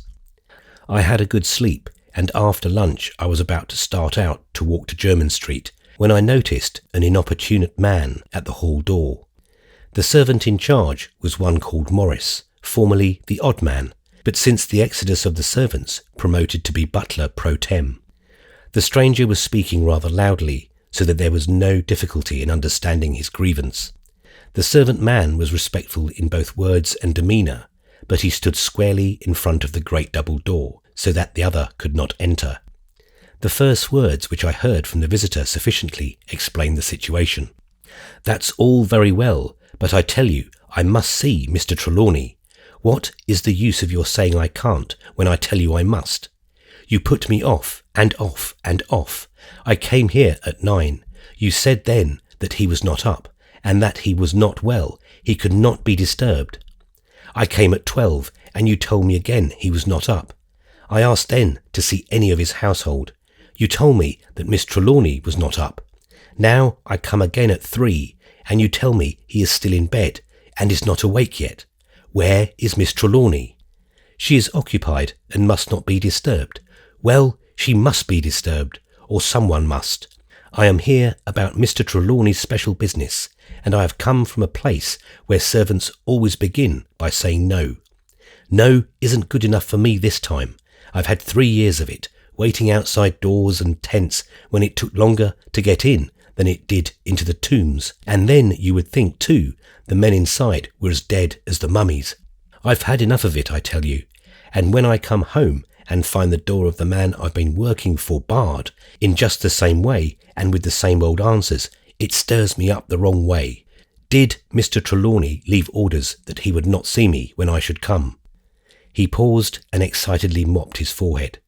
The servant answered very respectfully, I am very sorry, sir, if in doing my duty I have given offence, but I have my orders and must obey them. If you would like to leave any message, I will give it to Miss Trelawny, and if you will leave your address, she can communicate with you if she wishes. The answer came in such a way that it was easy to see that the speaker was a kind-hearted man, and a just one. My good fellow, I have no fault to find with you personally, and I am sorry if I have hurt your feelings. I must be just, even if I am angry. But it is enough to anger any man to find himself in the position I am. Time is pressing. There is not an hour, not a minute to lose. And yet here I am, kicking my heels for 6 hours, knowing all the time that your master will be 100 times angrier than I am when he hears how the time has been fooled away. He would rather be waked out of 1,000 sleeps than not see me just at present, and before it is too late. My God, it's simply dreadful, after all I've gone through, to have my work spoiled at the last, and be foiled in the very doorway by a stupid flunkey. Is there no one else with sense in the house, or with authority, even if he hasn't got sense? I could mighty soon convince him that your master must be awakened, even if he sleeps like the 7 sleepers. There was no mistaking the man's sincerity or the urgency and importance of his business, from his point of view at any rate. I stepped forward. Morris, I said, you had better tell Miss Trelawny that this gentleman wants to see her particularly. If she is busy, ask Mrs. Grant to tell her. Very good, sir, he answered in a tone of relief and hurried away. I took the stranger into the little boudoir across the hall. As we went, he asked me, Are you the secretary? No, I'm a friend of Miss Trelawny's. My name is Ross. Thank you very much, Mr. Ross, for your kindness, he said. My name is Corbeck. I would give you my card, but they don't use cards where I've come from. And if I had any, I suppose they, too, would have gone last night. He stopped suddenly, as though conscious that he had said too much. We both remained silent. As we waited, I took stock of him. A short, sturdy man, brown as a coffee berry, possibly inclined to be fat, but now lean exceedingly. The deep wrinkles in his face and neck were not merely from time and exposure. They were those unmistakable signs where flesh or fat has fallen away, and the skin has become loose. The neck was simply an intricate surface of seams and wrinkles and sun-scarred with the burning of the desert. The Far East, the tropic seasons and the desert, each can have its colour mark, but all three are quite different, and an eye which has once known can thenceforth easily distinguish them. The dusky pallor of one, the fierce red-brown of the other, and of the third, the dark, ingrained burning, as though it had become a permanent colour. Mr. Corbeck had a big head, massive and full, with shaggy dark red-brown hair, but bald on the temples. His forehead was a fine one, high and broad, with, to use the terms of physiognomy, the frontal sinus boldly marked. The squareness of it showed ratiocination, and the fullness under the eyes language. He had the short, broad nose that marks energy, the square chin, marked despite a thick, unkempt beard, and massive jaw that showed great resolution. No bad man for the desert, I thought as I looked. Miss Trelawny came very quickly. When Mr. Corbeck saw her, he seemed somewhat surprised, but his annoyance and excitement had not disappeared. Quite enough remained to cover up any such secondary and purely exoteric feeling as surprise. But as she spoke, he never took his eyes off her, and I made a mental note that I would find some early opportunity of investigating the cause of his surprise. She began with an apology which quite smoothed down his ruffled feelings. "Of course, had my father been well, you would not have been kept waiting. Indeed, had I not been on duty in the sick room when you called the first time, I should have seen you at once. Now you will kindly tell me what is the matter which so presses." He looked at me and hesitated. She spoke at once. "You may say before Mr. Ross anything which you can tell me. He has my fullest confidence and is helping me in my trouble. I do not think you quite understand how serious my father's condition is. For 3 days he has not waked or given any sign of consciousness, and I am in terrible trouble about him. Unhappily, I am in great ignorance of my father and his life. I only came to live with him a year ago, and I know nothing whatever of his affairs. I do not even know who you are, or in what way your business is associated with him." She said this with a little deprecating smile, all conventional and altogether graceful, as though to express, in the most genuine way, her absurd ignorance. He looked steadily at her for perhaps a quarter of a minute. Then he spoke, beginning at once as though his mind were made up and his confidence established. "My name is Eugene Corbeck.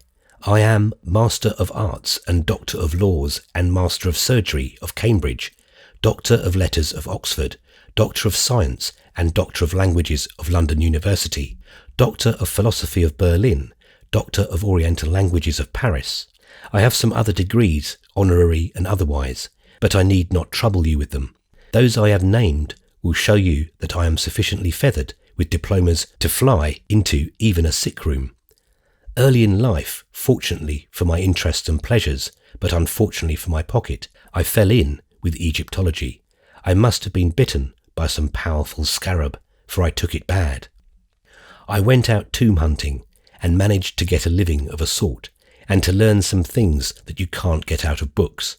I was in pretty low water when I met your father, who was doing some explorations on his own account, and since then I haven't found that I have many unsatisfied wants. He is a real patron of the arts. No mad Egyptologist can ever hope for a better chief." He spoke with feeling, and I was glad to see that Miss Trelawny coloured up with pleasure at the praise of her father. I could not help noticing, however, that Mr. Corbeck was, in a measure, speaking as if against time. I took it that he wished, while speaking, to study his ground, to see how far would be justified in taking into confidence the 2 strangers before him. As he went on, I could see that his confidence kept increasing. When I thought of it afterward and remembered what he had said, I realised that the measure of the information which he gave us marked his growing trust. I have been several times out on expeditions in Egypt for your father, and I have always found it a delight to work for him. Many of his treasures, and he has some rare ones, I tell you, he has procured through me, either by my exploration or by my purchase, or otherwise. Your father, Miss Trelawny, has a rare knowledge. He sometimes makes up his mind that he wants to find a particular thing, of whose existence, if it still exists, he has become aware, and he will follow it all over the world till he gets it. I've been on just such a chase now." He stopped suddenly as though his mouth had been shut by the jerk of a string. We waited. When he went on, he spoke with a caution that was new to him, as though he wished to forestall our asking any questions. "I am not at liberty to mention anything of my mission, where it was to, what it was for, or anything at all about it. Such matters are in confidence between Mr. Trelawny and myself. I am pledged to absolute secrecy."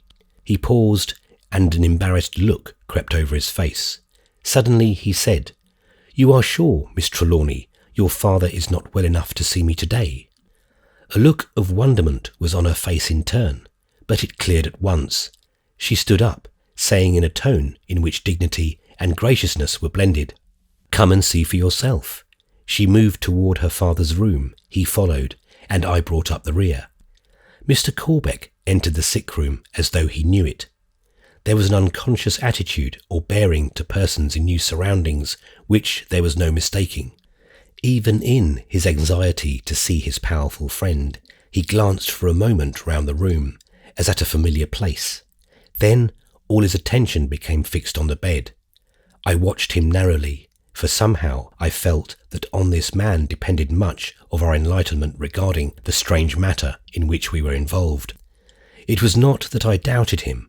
The man was of transparent honesty. It was this very quality which we had to dread.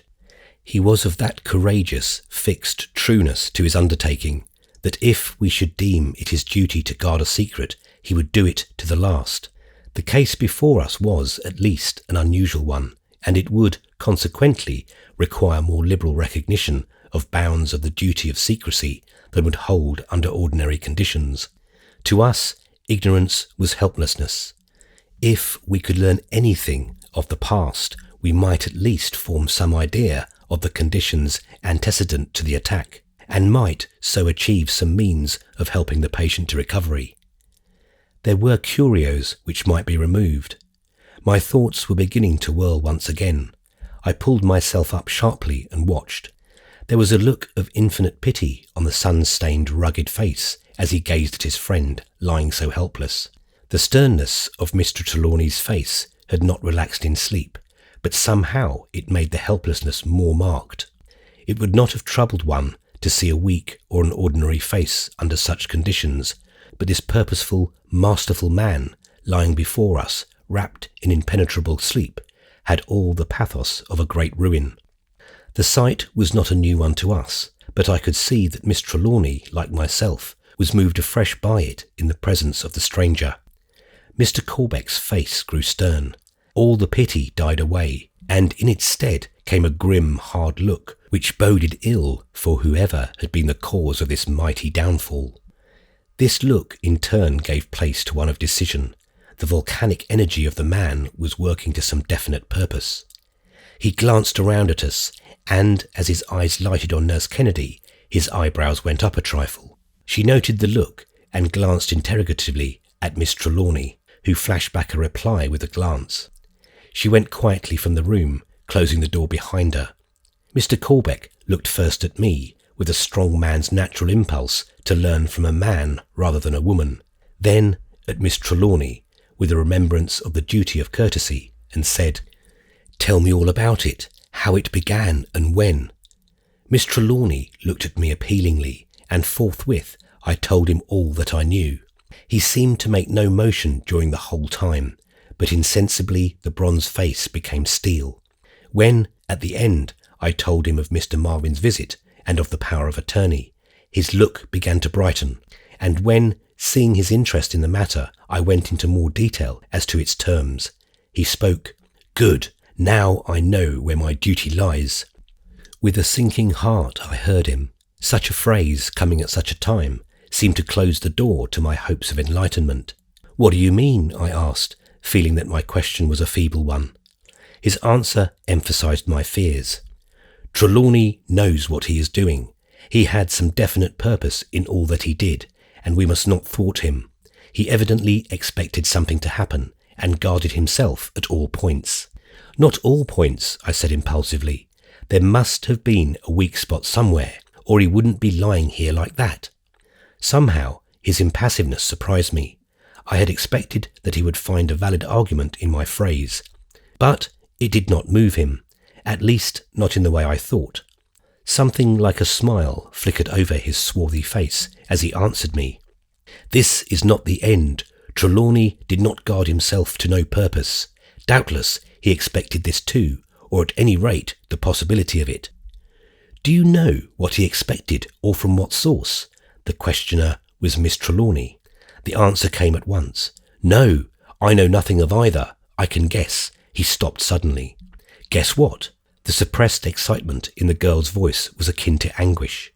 The steely look came over the swarthy face again, but there was tenderness and courtesy in both voice and manner as he replied, "Believe me, I would do anything I honestly could to relieve your anxiety, but in this I have a higher duty." "What duty?" "Silence." As he spoke the word, the strong mouth closed like a steel trap. We all remained silent for a few minutes. In the intensity of our thinking, the silence became a positive thing. The small sounds of life within and without the house seemed intrusive. The first to break it was Miss Trelawny. I had seen an idea, a hope, flash in her eyes, but she steadied herself before speaking. What was the urgent subject on which you wanted to see me, knowing that my father was not available? The pause showed her mastery of her thoughts. The instantaneous change in Mr. Corbeck was almost ludicrous. His start of surprise, coming close upon his ironclad impassiveness, was like a pantomimic change. But all idea of comedy was swept away by the tragic earnestness with which he remembered his original purpose.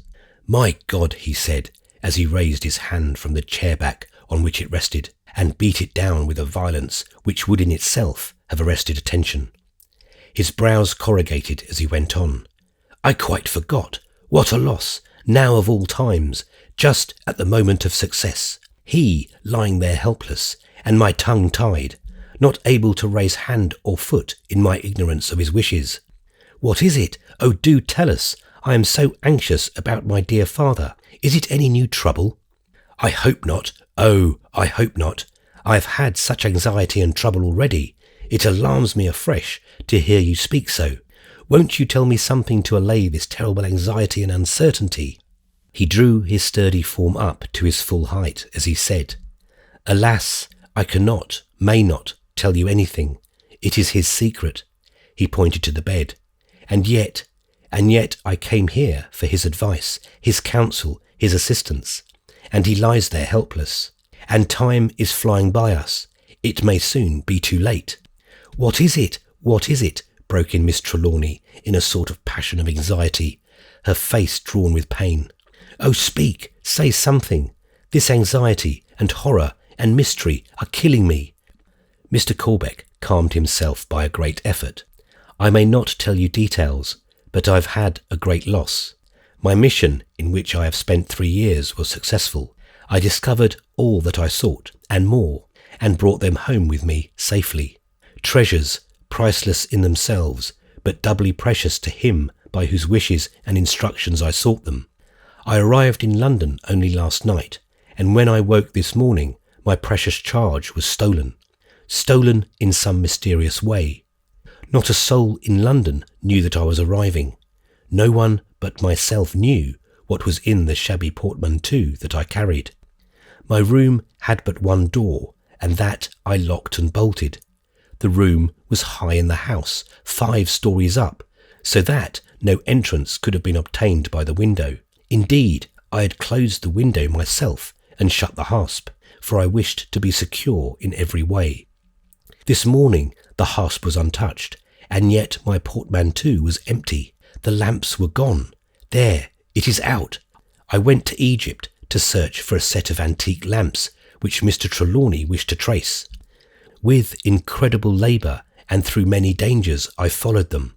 I brought them safe home, and now—" He turned away much moved. Even his iron nature was breaking down under the sense of loss. Miss Trelawny stepped over and laid a hand on his arm. I looked at her in amazement. All the passion and pain which had so moved her seemed to have taken the form of resolution. Her form was erect, her eyes blazed. Energy was manifest in every nerve and fibre of her being. Even her voice was full of nervous power as she spoke. It was apparent that she was a marvellously strong woman, and that her strength could answer when called upon. "We must act at once. My father's wishes must be carried out if it is possible to us. Mr. Ross, you are a lawyer. We have actually in the house a man whom you consider one of the best detectives in London. Surely we can do something.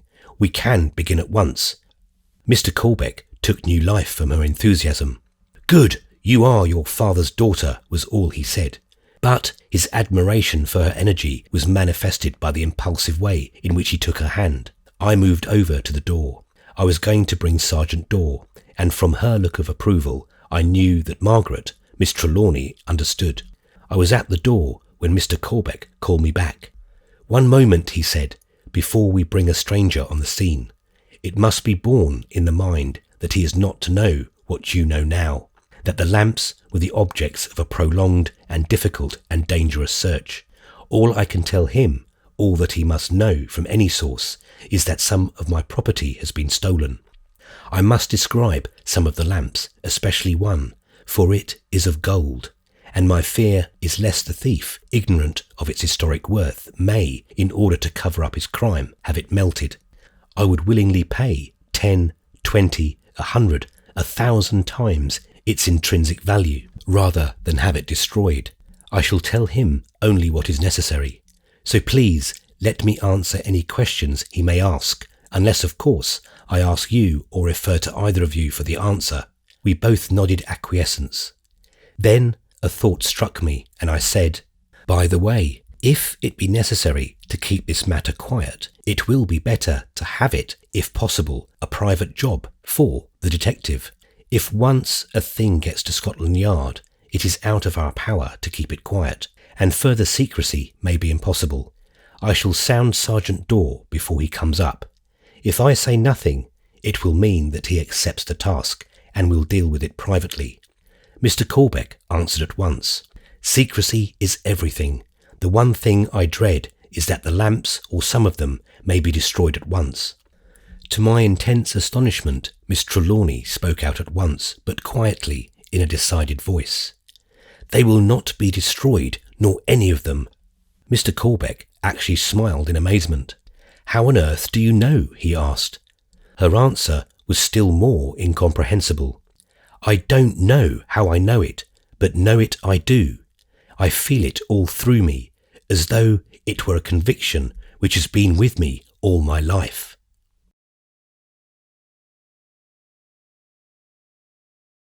Chapter 8. The Finding of the Lamps. Sergeant Dorr at first made some demur, but finally agreed to advise privately on a matter which might be suggested to him. He added that I was to remember that he only undertook to advise, for if action were required, he might have to refer the matter to headquarters. With this understanding, I left him in the study, and brought Miss Trelawny and Mr. Corbeck to him. Nurse Kennedy resumed her place at the bedside before we left the room. I could not but admire the cautious, cool-headed precision with which the traveller stated his case. He did not seem to conceal anything, and yet he gave the least possible description of the objects missing. He did not enlarge on the mystery of the case. He seemed to look on it as an ordinary hotel theft, knowing, as I did, that this one object was to recover the articles before their identity could be obliterated. I could see the rare intellectual skill which he gave the necessary matter and held back all else, though without seeming to do so. Truly, thought I, this man has learned the lesson of the Eastern bazaars, and with Western intellect has improved upon his masters. He quite conveyed his idea to the detective, who, after thinking the matter over for a few moments, said, "Pot or scale, that is the question." "What does that mean?" asked the other, keenly alert. "An old thieves' phrase from Birmingham. I thought that in these days of slang everyone knew that. In old times at Bram, which had a lot of small metal industries, the gold and silversmiths used to buy metal from almost anyone who came along. And as metal in small quantities could generally be had cheap when they didn't ask where it came from, it got to be a custom to ask only one thing, whether the customer wanted the goods melted, in which case the buyer made the price, and the melting pot was always on the fire. If it was to be preserved in its present state at the buyer's option, it went into the scale and fetched standard gold price for old metal. There is a good deal of such work done still, and in other places than Brum. When we're looking for stolen watches, we often come across the works, and it's not possible to identify wheels and springs out of a heap. But it's not often that we come across cases that are wanted. Now, in the present instance, much will depend on whether the thief is a good man. That's what they call a man who knows his work. A first-class crook will know whether a thing is of more value than merely the metal in it, and in such case he would put it with someone who could place it later on, in America or France perhaps. By the way, do you think anyone but yourself could identify your lamps? No one but myself. Are there others like them?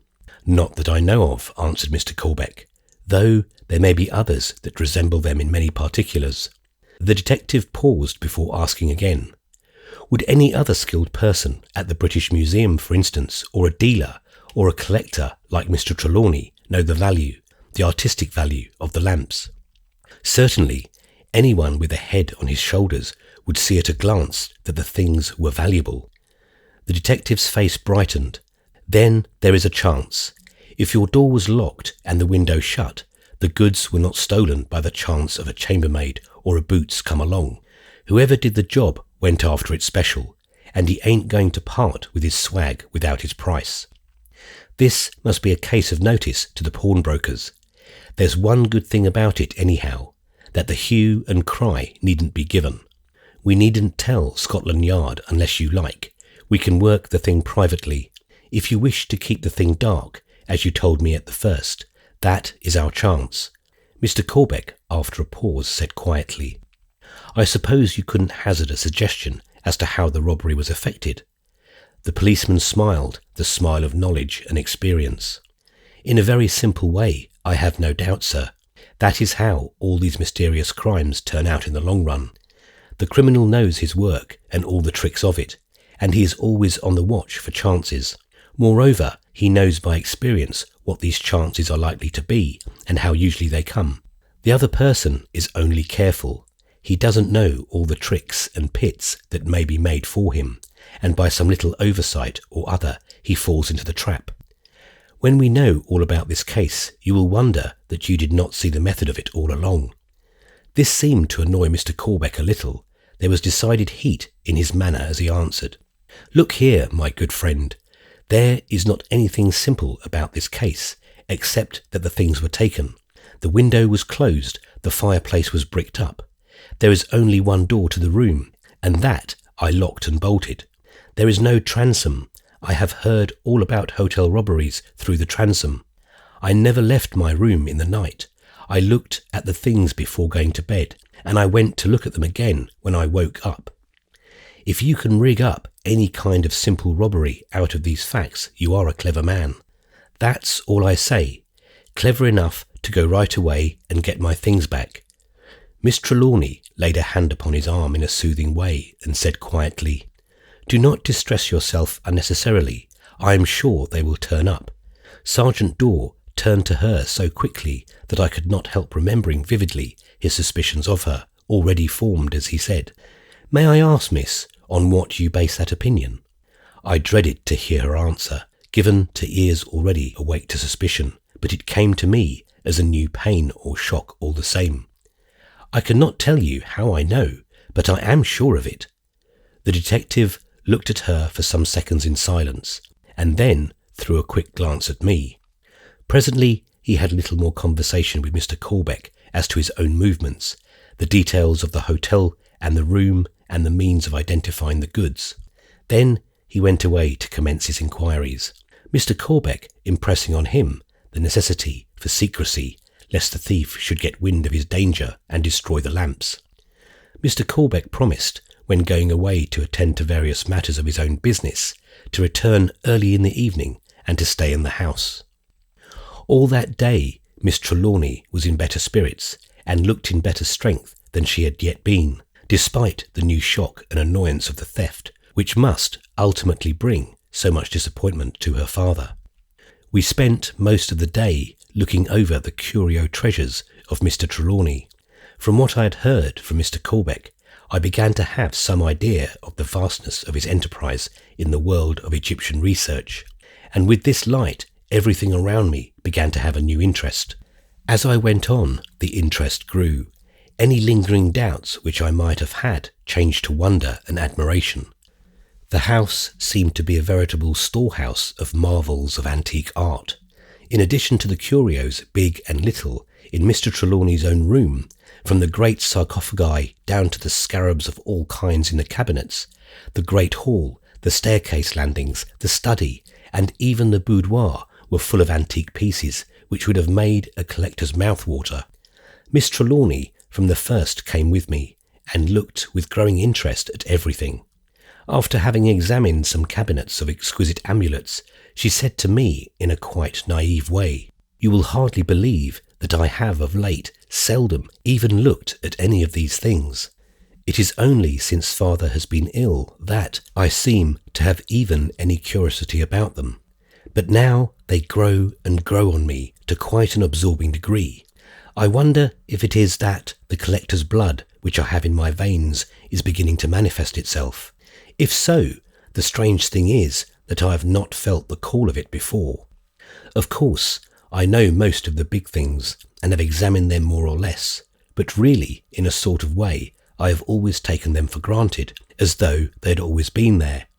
I have noticed the same thing now and again with family pictures, and the way they are taken for granted by the family. If you will let me examine them with you, it will be delightful." It was a joy to me to hear her talk in such a way, and her last suggestion quite thrilled me. Together we went round the various rooms and passages, examining and admiring the magnificent curios. There was such a bewildering amount and variety of objects that we could only glance at most of them. But as we went along, we arranged that we should take them seriatim, day by day, and examine them more closely. In the hall was a sort of big frame of floriated steelwork, which Margaret said her father used for lifting the heavy stone lids off the sarcophagi. It was not heavy and could be moved about easily enough. By aid of this, we raised the covers in turn and looked at the endless series of hieroglyphic pictures cut in most of them. In spite of her profession of ignorance, Margaret knew a great deal about them. Her year of life with her father had unconsciously its daily and hourly lesson. She was a remarkably clever and acute-minded girl, and with a prodigious memory, so that her store of knowledge, gathered unthinkingly bit by bit, had grown to proportions that many a scholar might have envied. And yet it was all so naive and unconscious, so girlish and simple.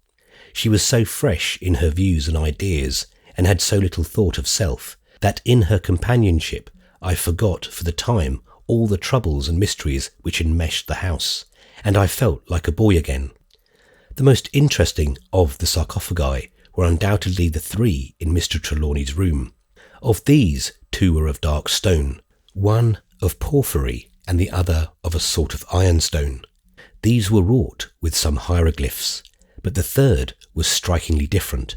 It was of some yellow-brown substance of the dominating colour effect of Mexican onyx, which it resembled in many ways, excepting that the natural pattern of its convolutions was less marked.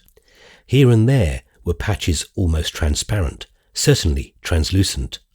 The whole chest, cover and all, was wrought with hundreds, perhaps thousands, of minute hieroglyphics, seemingly in an endless series. Back, front, sides, edges, bottom, all had their quota of the dainty pictures, the deep blue of their colouring showing up fresh and sharply edged in the yellow stone. It was very long, nearly 9 feet, and perhaps a yard wide. The sides undulated, so that there were no hard line. Even the corners took such excellent curves that they pleased the eye. Truly, I said, this must have been made for a giant. Or for a giantess, said Margaret. This sarcophagus stood near to one of the windows. It was in one respect different from all the other sarcophagi in the place. All the others in the house, of whatever material, granite, porphyry, ironstone, basalt, slate or wood, were quite simple in form within. Some of them were plain, of inferior surface, others were engraved, in whole or part, with hieroglyphics, but each and all of them had no protuberances or uneven surface anywhere. They might have been used for baths. Indeed, they resembled in many ways Roman baths of stone or marble which I had seen. Inside this, however, was a raised space, outlined like a human figure. I asked Margaret if she could explain it in any way. For answer, she said, "Father never wished to speak about this. It attracted my attention from the first, but when I asked him about it, he said, I shall tell you all about it some day, little girl, if I live, but not yet. The story is not yet told, as I hope to tell it to you. Some day, perhaps soon, I shall know all, and then we shall go over it together. And a mighty interesting story you will find it, from first to last. Once afterward I said, rather lightly I am afraid, "Is that story of the sarcophagus told yet, father?" He shook his head and looked at me gravely as he said, "Not yet, little girl, but it will be, if I live, if I live." His repeating that phrase about his living rather frightened me, and I never ventured to ask him again. Somehow this thrilled me. I could not exactly say how or why, but it seemed like a gleam of light at last. There are, I think, moments when the mind accepts something as true, though it can account for neither the course of the thought, nor, if there be more than one thought, the connection between them. Hitherto we had been in such outer darkness regarding Mr. Trelawny and the strange visitation which had fallen on him, that anything which afforded a clue, even of the faintest and most shadowy kind, had at the outset the enlightening satisfaction of a certainty. Here were two lights of our puzzle. The first, that Mr. Trelawny associated with this particular curio a doubt of his own living. The second, that he had some purpose or expectation with regard to it, which he would not disclose even to his daughter till complete. Again, it was to be borne in mind that this sarcophagus differed internally from all the others. What meant that odd raised place? I said nothing to Miss Trelawny, for I feared lest I should either frighten her or buoy her up with future hopes. But I made up my mind that I should take an early opportunity for further investigation. Close beside the sarcophagus was a low table of green stone with red veins in it, like bloodstone. The feet were fashioned like the paws of a jackal, and round each leg was twinned a full-throated snake wrought exquisitely in pure gold. On it rested a strange and very beautiful coffer or casket of stone of a peculiar shape.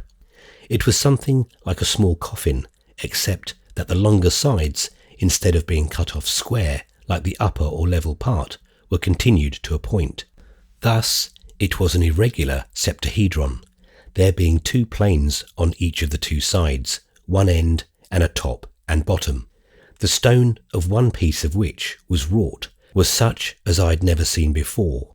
At the base it was a full green, the colour of emerald without, of course, its gleam. It was not by any means dull, however, either in colour or substance, and was of infinite hardness and fineness of texture. The surface was almost that of a jewel. The colour grew lighter as it rose, with gradation so fine as to be imperceptible, changing to a fine yellow, almost of the colour of mandarin china. It was quite unlike anything I'd ever seen, and did not resemble any stone or gem that I knew. I took it to be some unique mother stone, or matrix of some gem.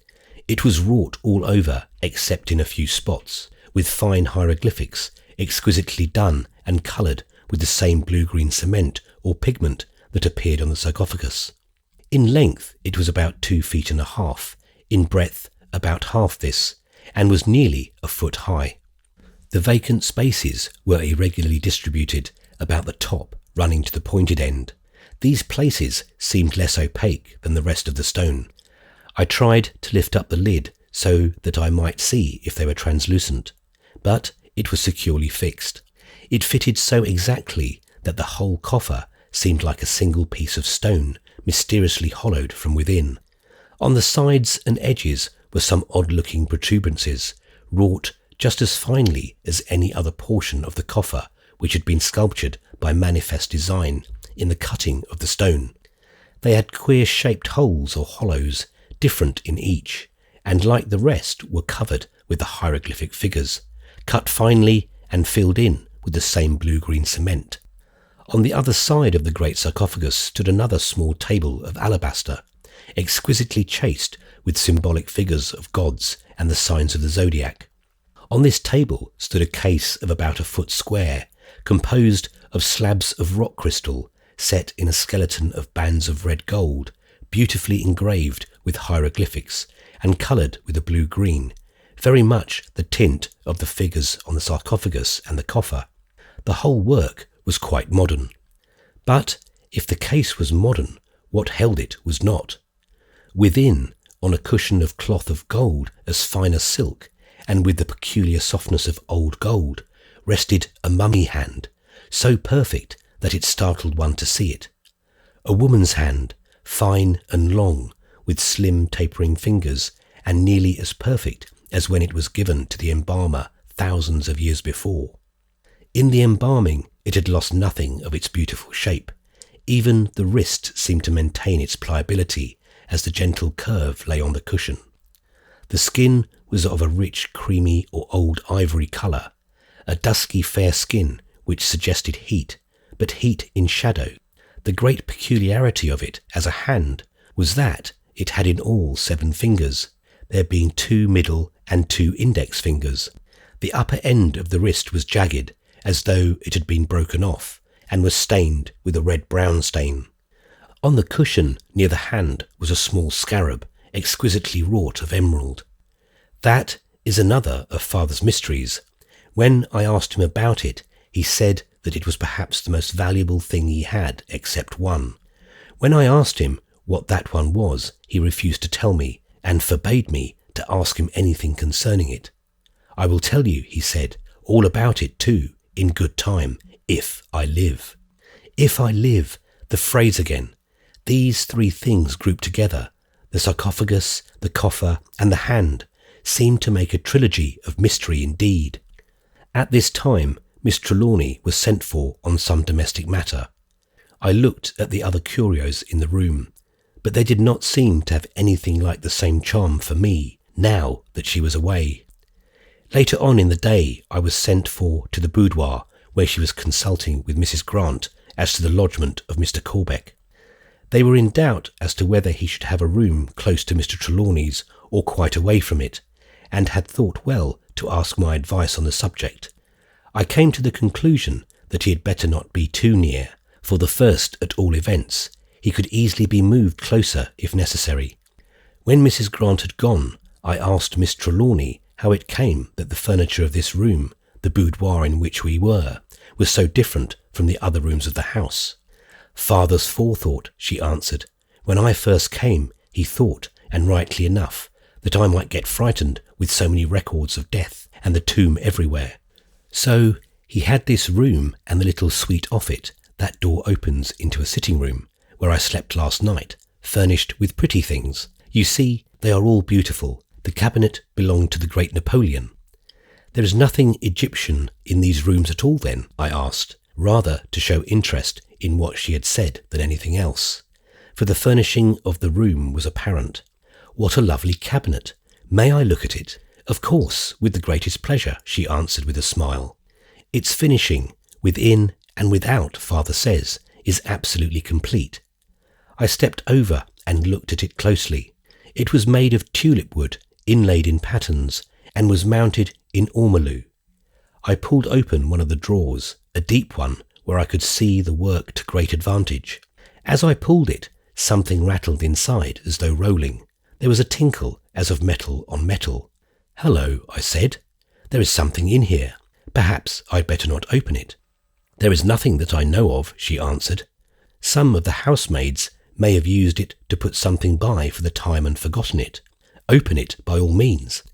I pulled open the drawer. As I did so, both Miss Trelawny and I started back in amazement.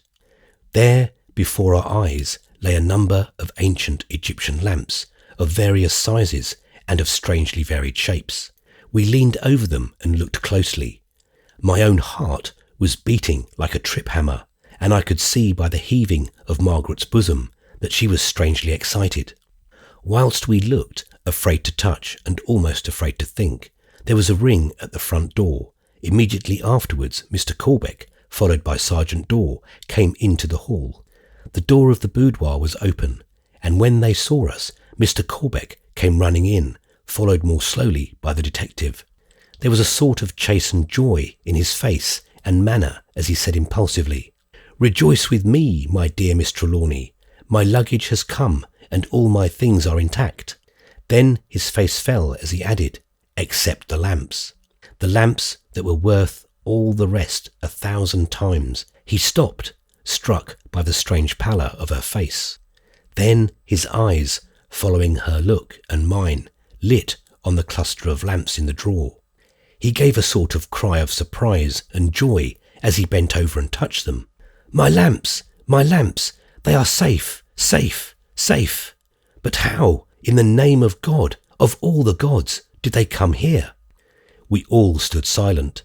The detective made a deep sound of intaking breath. I looked at him, and as he caught my glance, he turned his eyes on Miss Trelawny, whose back was toward him. There was in them the same look of suspicion which had been there when he had spoken to me of her being the first to find her father on the occasions of the attacks.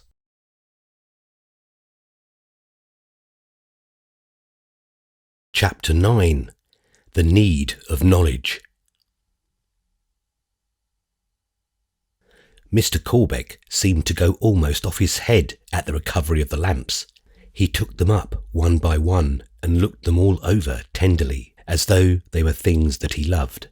In his delight and excitement, he breathed so hard that it seemed almost like a cat purring.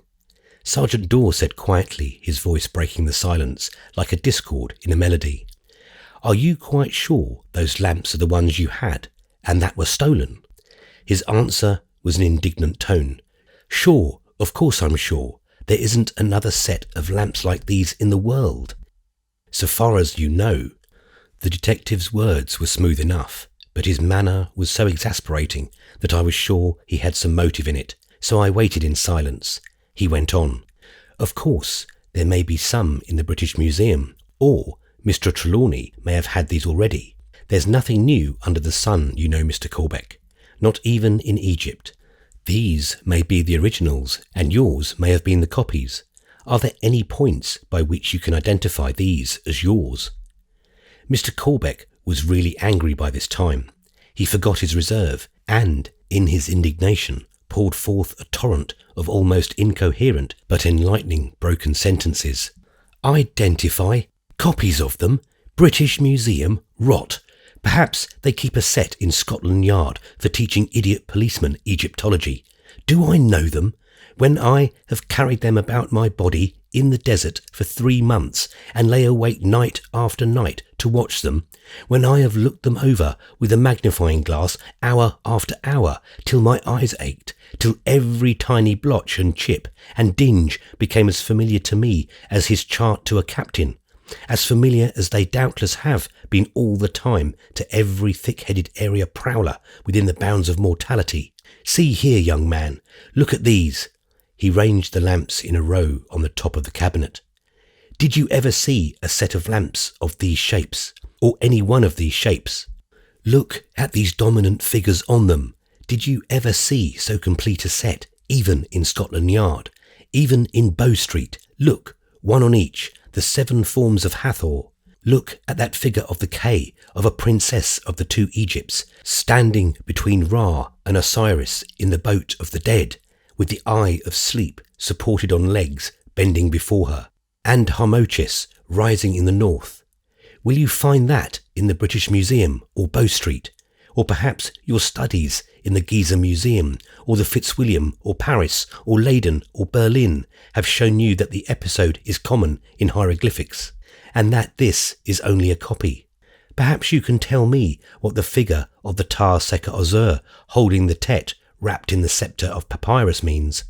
Did you ever see it before, even in the British Museum, or Giza, or Scotland Yard?" He broke off suddenly and went on in quite a different way. "Look here, it seems to me that the thick-headed idiot is myself. I beg your pardon, old fellow, for my rudeness. I quite lost my temper at the suggestion that I do not know these lamps. You don't mind, do you?" The detective answered heartily, "Lord, sir, not I. I like to see folks angry when I am dealing with them, whether they are on my side or the other. It is when people are angry that you learn the truth from them. I keep cool, that is my trade. Do you know, you have told me more about those lamps in the past 2 minutes than when you filled me up with details of how to identify them." Mr. Corbeck grunted. He was not pleased at having given himself away. All at once he turned to me and said in his natural way, "Now tell me how you got them back." I was so surprised that I said without thinking, "We didn't get them back." The traveller laughed openly. "What on earth do you mean?" he asked. "You didn't get them back? Why, there they are before your eyes. We found you looking at them when we came in." By this time I had recovered my surprise and had my wits about me. "Why, that's just it," I said. "We had only come across them by accident that very moment." Mr. Corbeck drew back and looked hard at Miss Trelawny and myself, turning his eyes from one to the other as he asked, "Do you mean to tell me that no one brought them here and you found them in that drawer? That, so to speak, no one at all brought them back? I suppose someone must have brought them here. They couldn't have come of their own accord. But who it was, or when, or how, neither of us knows. We shall have to make inquiry and see if any of the servants know anything of it." We all stood silent for several seconds. It seemed a long time. The first to speak was the detective, who said in an unconscious way, "Well, I'll be damned. I beg your pardon, miss." Then his mouth shut like a steel trap. We called up the servants one by one and asked them if they knew anything of some articles placed in a drawer in the boudoir, but none of them could throw any light on the circumstance. We did not tell them what the articles were, or let them see them. Mr. Corbeck packed the lamps in cotton wool and placed them in a tin box. This, I may mention incidentally, was then brought up to the detective's room, where one of the men stood guard over them with a revolver the whole night. Next day, we got a small safe into the house and placed them in it. There were 2 different keys. One of them I kept myself. The other I placed in my drawer in the safe deposit vault. We were all determined that the lamps should not be lost again. About an hour after we had found the lamps, Dr. Winchester arrived. He had a large parcel with him, which, when unwrapped, proved to be the mummy of a cat. With Miss Trelawny's permission, he placed this in the boudoir, and Silvio was brought close to it. To the surprise of us all, however, except perhaps Dr. Winchester, he did not manifest the least annoyance. He took no notice of it whatever. He stood on the table close beside it, purring loudly. Then, following out his plan, the doctor brought him into Mr. Trelawny's room, we all following.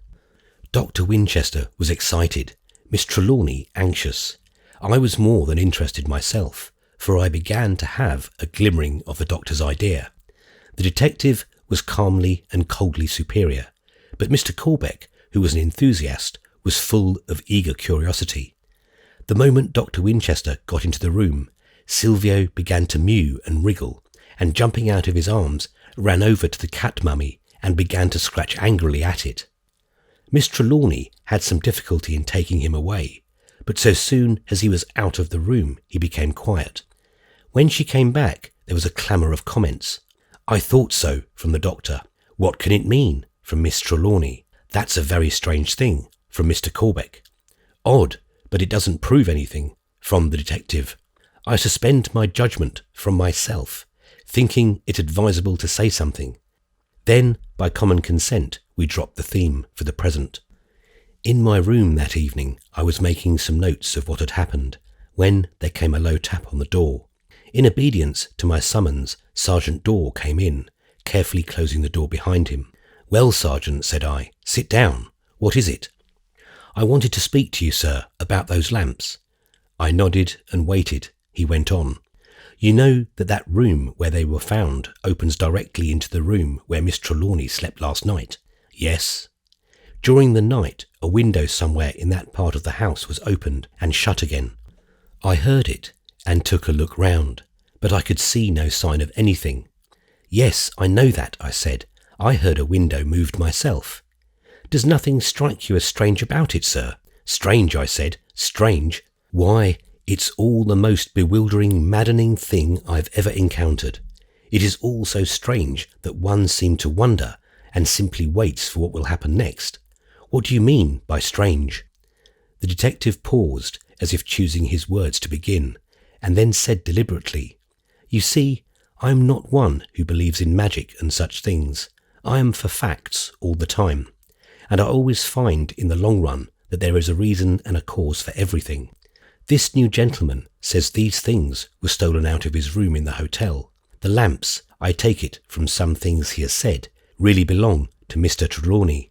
His daughter, the lady of the house, having left the room she usually occupies, sleeps that night on the ground floor. A window is heard to open and shut during the night. When we, who have been during the day trying to find a clue to the robbery, come to the house, we find the stolen goods in a room close to where she slept, and, opening out of it, he stopped. I felt that same sense of pain and apprehension which I had experienced when he had spoken to me before, creeping, or rather rushing, over me again. I had to face the matter out, however. My relations with her and the feeling toward her, which I now knew full well meant a very deep love and devotion, demanded so much. I said as calmly as I could, for I knew the keen eyes of the skillful investigator were on me. And the inference? He answered with the cool audacity of conviction. The inference to me is that there was no robbery at all.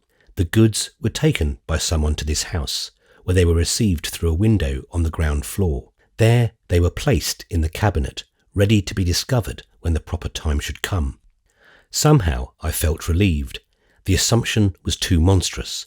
I did not want, however, my relief to be apparent, so I answered as gravely as I could. And who do you suppose brought them into the house? I keep my mind open as to that. Possibly Mr. Corbeck himself. The matter might be too risky to trust to a third party. Then the natural extension of your inference is that Mr. Corbeck is a liar and a fraud, and that he is in conspiracy with Miss Trelawny to deceive someone or other about those lamps. Those are harsh words, Mr. Ross. They're so plain-spoken that they bring a man up standing and make new doubts for him. But I have to go where my reason points. It may be that there is another party than Miss Trelawny in it. Indeed, if it hadn't been for the other matter that set me thinking and bred doubts of its own about her, I wouldn't dream of mixing her up in this. But I'm safe on Corbeck. Whoever else is in it, he is. The things couldn't have been taken without his connivance, if what he says is true. If it isn't, well, he's a liar anyhow. I would think it a bad job to have him stay in the house with so many valuables, only that it will give me and my mate a chance of watching him. We'll keep a pretty good lookout too, I tell you. He's up in my room now, guarding those lamps, but Johnny Wright is there too. I go on before he comes off, so there won't be much chance of another housebreaking. Of course, Mr. Ross, all this, too, is between you and me. Quite so. You may depend on my silence, I said, and he went away to keep a close eye on the Egyptologist. It seemed as though all my painful experiences were to go in pairs, and that the sequence of the previous day was to be repeated, for before long I had another private visit from Dr. Winchester, who had now paid his nightly visit to his patient and was on his way home. He took the seat which I proffered and began at once. This is a strange affair altogether. Miss Trelawny has just been telling me about the stolen lamps and of the finding of them in the Napoleon cabinet. It would seem to be another complication of the mystery, and yet, do you know, it is a relief to me. I have exhausted all human and natural possibilities of the case, and am beginning to fall back on superhuman and supernatural possibilities. Here are such strange things that, if I am not going mad, I think we must have a solution before long. I wonder if I might ask some questions and some help from Mr. Corbeck without making further complications and embarrassing us. He seems to know an amazing amount regarding Egypt and all relating to it. Perhaps he wouldn't mind translating a little bit of hieroglyphic. It is child's play to him. What do you think? When I had thought the matter over a few seconds, I spoke. We wanted all the help we could get. For myself, I had perfect confidence in both men, and any comparing notes or mutual assistance might bring good results. Such could hardly bring evil. By all means, I should ask him. He seems an extraordinarily learned man in Egyptology, and he seems to me a good fellow as well as an enthusiast. By the way, it will be necessary to be a little guarded as to whom you speak regarding any information which he may give you. Of course, he answered. Indeed, I should not dream of saying anything to anybody excepting yourself. We have to remember that when Mr. Trelawny recovers, he may not like to think that we have been chattering unduly over his affairs. Look here, I said, why not stay for a while, and I shall ask him to come and have a pipe with us. We can then talk over things. He acquiesced, so I went to the room where Mr. Corbeck was, and brought him back with me. I thought the detectives were pleased at his going. On the way to my room, he said, I don't half like leaving those things there, with only those men to guard them. They're a deal sight too precious to be left to the police. From which it would appear that suspicion was not confined to Sergeant Dorr.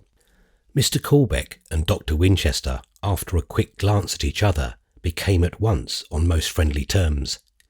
The traveller professed his willingness to be of any assistance which he could, provided, he added, that it was anything about which he was free to speak. This was not very promising, but Dr. Winchester began at once. I want you, if you will, to translate some hieroglyphic for me. Certainly, with the greatest pleasure, so far as I can, for I may tell you that hieroglyphic writing is not quite mastered yet, though we are getting at it. What is the inscription? There are two, he answered. One of them I shall bring here. He went out and returned in a minute with the mummy cat, which he had that evening introduced to Silvio. The scholar took it, and, after a short examination, said, There is nothing special in this. It is an appeal to Bast, the lady of Bubastis, to give her good bread and milk in the Elysian fields. There may be more inside, and if you will care to unroll it, I will do my best. I do not think, however, that there is anything special. From the method of wrapping, I should say it is from the Delta, and of a late period, when such mummy work was common and cheap. What is the other inscription you wish me to see? The inscription of the mummy cat in Mr. Trelawny's room. Mr. Corbeck's face fell. No, he said, I cannot do that. I am, for the present, at all events, practically bound to secrecy regarding any of the things in Mr. Trelawny's room. Dr. Winchester's comment and my own were made at the same moment. I said only the one word, checkmate, from which I think he may have gathered that I guessed more of his idea and purpose than perhaps I had intentionally conveyed to him. He murmured, practically bound to secrecy. Mr. Corbeck at once took up the challenge conveyed. Do not misunderstand me. I am not bound by any definite pledge of secrecy, but I am bound in honour to respect Mr. Trelawny's confidence given to me, I may tell you, in a very large measure. Regarding many of the objects in his room, he has a definite purpose in view, and it would not be either right or becoming for me, his trusted friend and confidant, to forestall that purpose. Mr. Trelawny, you may know, or rather you do not know, or you would not have so construed my remark, is a scholar, a very great scholar. He has worked for years toward a certain end. For this he has spared no labour, no expense, no personal danger or self-denial. He is on the line of a result which will place him amongst the foremost discoverers or investigators of his age. And now, just at the time when any hour might bring him success, he is stricken down. He stopped, seemingly overcome with emotion. After a time he recovered himself and went on. Again, do not misunderstand me as to another point. I have said that Mr. Trelawny has made much confidence with me, but I do not mean to lead you to believe that I know all his plans or his aims or objects. I know the period which he has been studying and the definite historical individual whose life he has been investigating and whose records he has been following up one by one with infinite patience. But beyond this I know nothing. That he has some aim or object in the completion of this knowledge I am convinced. What it is I may guess, but I must say nothing. Please to remember, gentlemen, that I have voluntarily accepted the position of recipient of a partial confidence. I have respected that, and I must ask any of my friends to do the same. He spoke with great dignity, and he grew, moment by moment, in the respect and esteem of both Dr. Winchester and myself. We understood that he had not done speaking, so we waited in silence till he continued. I have spoken this much, although I know well that even such a hint as either of you might gather from my words might jeopardize the success of his work, but I am convinced that you both wish to help him and his daughter." He said this, looking me fairly between the eyes. "To the best of your power, honestly and unselfishly." He is so stricken down, and the manner of it is so mysterious, that I cannot but think that it is, in some way, a result of his own work. That he calculated on some setback is manifest to us all. God knows, I am willing to do what I can, and to use any knowledge I have in his behalf. I arrived in England full of exultation at the thought that I had fulfilled the mission with which he had trusted me. I had got what, he said, were the last objects of his search, and I felt assured that he would now be able to begin the experiment of which he had often hinted to me. It is too dreadful that at just such a time, such a calamity should have fallen on him. Dr. Winchester, you are a physician, and, if your face does not belie you, you are a clever and a bold one. Is there no way which you could devise to wake this man from his unnatural stupor? There was a pause. Then the answer came slowly and deliberately. There is no remedy that I know of. There might possibly be some extraordinary one, but there would be no use in trying to find it, except on one condition. And that? Knowledge. I am completely ignorant of Egyptian matters, language, writing, history, secrets, medicines, poisons, occult powers, all that go to make up the mystery of that mysterious land. This disease or condition, or whatever it may be called, from which Mr. Trelawny is suffering, is in some way connected with Egypt. I have had a suspicion of this from the first, and later it grew into a certainty, though without proof. What you have said tonight confirms my conjecture, and makes me believe that a proof is to be had. I do not think that you quite know all that has gone on in this house since the night of the attack, of the finding of Mr. Trelawny's body. Now I propose that we confide in you.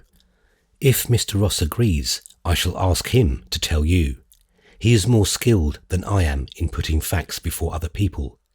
He can speak by his brief, and in this case he has the best of all briefs, the experience of his own eyes and ears, and the evidence that he has himself taken on the spot from participators in, or spectators of, what has happened. When you know all, you will, I hope, be in a position to judge as to whether you can best help Mr. Trelawny, and further his secret wishes, by your silence or your speech. I nodded approval. Mr. Corbeck jumped up, and in his impulsive way held out a hand to each. "Done," he said. "I acknowledge the honour of your confidence, and on my part I pledge myself that I find my duty to Mr. Trelawny's wishes will, in his own interest, allow my lips to open on his affairs. I shall speak so freely as I may." Accordingly I began, and told him, exactly as I could, everything that had happened from the moment of my waking at the knocking on the door in Jermyn Street. The only reservations I made were as to my own feeling toward Miss Trelawny, and the matters of small import to the main subject which followed it, and my conversations with Sergeant Dorr, which were in themselves private, and which would have demanded discretionary silence in any case. As I spoke, Mr. Corbeck followed with breathless interest. Sometimes he would stand up and pace about the room in uncontrollable excitement, and then recover himself suddenly and sit down again. Sometimes he would be about to speak, but would, with an effort, restrain himself. I think the narration helped me to make up my own mind, for even as I talked, things seemed to appear in a clearer light. Things big and little, in relation to their importance to the case, fell into proper perspective. The story up to date became coherent, except as to its cause, which seemed a greater mystery than ever. This is the merit of entire or collected narrative. Isolated facts, doubts, suspicions, conjectures give way to a homogeneity which is convincing. That Mr. Corbeck was convinced was evident. He did not go through any process of explanation or limitation, but spoke right out at once to the point, and fearlessly like a man. "That settles me. There is in activity some force that needs special care. If we all go on working in the dark, we shall get in one another's way, and by hampering each other, undo the good that any or each of us working in different directions might do. It seems to me that the first thing we have to accomplish is to get Mr. Trelawny waked out of that unnatural sleep. That he can be waked is apparent from the way the nurse has recovered, though what additional harm may have been done to him in the time he has been lying in that room, I suppose no one can tell. We must chance that, however. He has lain there, and whatever the effect might be, it is there now, and we have, and shall have, to deal with it as a fact. A day more or less won't hurt in the long run. It is late now, and we shall probably have tomorrow a task before us that will require our energies afresh. You, Doctor, will want to get your sleep, for I suppose you have other work as well as this to do tomorrow. As for you, Mr. Ross, I understand that you are to have a spell of watching in the sick room tonight. I shall get you a book which will help to pass the time for you. I shall go and look for it in the library. I know where it was when I was here last, and I don't suppose Mr. Trelawny has used it since. He knew long ago all that was in it which was or might be of interest to him, but it will be necessary, or at least helpful, to understand other things which I shall tell you later. You will be able to tell Dr. Winchester all that would aid him, for I take it that our work will branch out pretty soon. We shall each have our own end to hold up, and it will take each of us all our time and understanding to get through his own tasks. It will not be necessary for you to read the whole book. All that will interest you with regard to our matter, I mean, of course, for the whole book is interesting as a record of travel in a country then quite unknown, is the preface and 2 or 3 chapters which I shall mark for you. He shook hands warmly with Dr. Winchester, who had stood up to go. Whilst he was away, I sat lonely, thinking. As I thought, the world around me seemed to be illimitably great. The only little spot in which I was interested seemed like a tiny speck in the midst of a wilderness. Without and around it were darkness and unknown danger, pressing in from every side. And the central figure in our little oasis was one of sweetness and beauty, a figure one could love, could work for, could die for. Mr. Corbeck came back in a very short time with the book. He had found it at once in the spot where he had seen it 3 years before. Having placed in it several slips of paper, marking the places where I was to read, he put it into my hands, saying, "This is what started Mr. Trelawny, what started me when I read it, and which will, I have no doubt, be to you an interesting beginning to a special study. Whatever the end may be, if indeed any of us here may ever see the end." At the door he paused and said, "I want to take back one thing. That detective is a good fellow. What you have told me of him puts him in a new light. The best proof of it is that I can go quietly to sleep tonight and leave the lamps in his care." When he had gone, I took the book with me, put on my respirator, and went to my spell of duty in the sick room.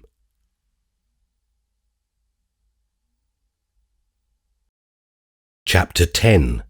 The Valley of the Sorcerer.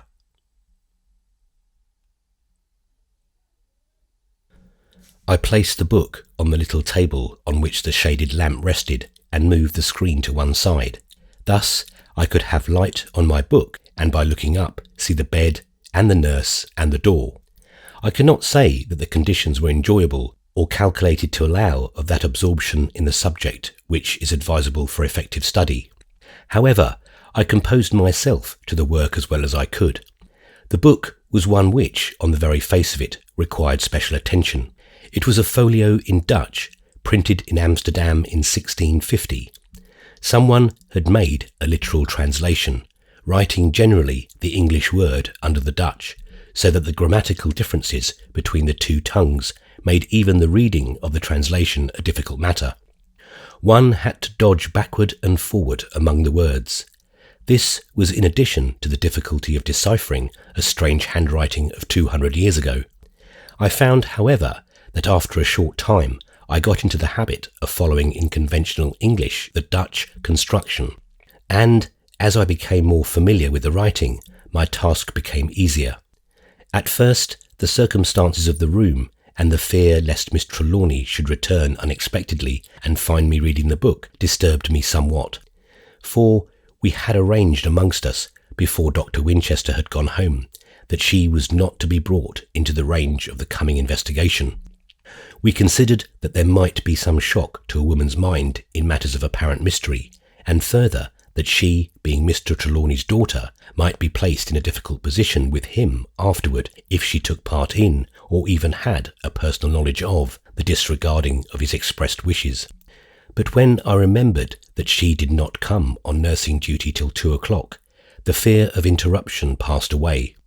I had still nearly 3 hours before me. Nurse Kennedy sat in her chair by the bedside, patient and alert. A clock ticked on the landing. Other clocks in the house ticked.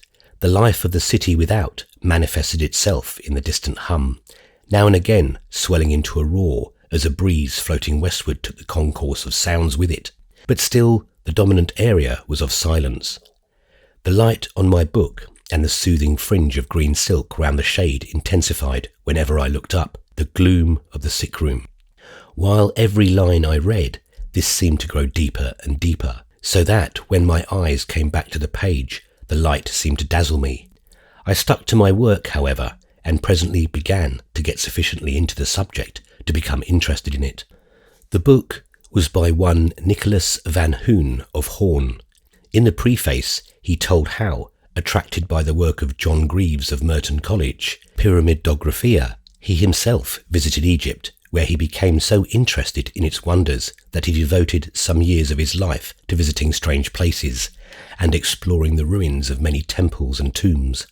He had come across many variants of the story of the building of the pyramids as told by the Arabian historian Ibn Abd al-Hokin, some of which he set down.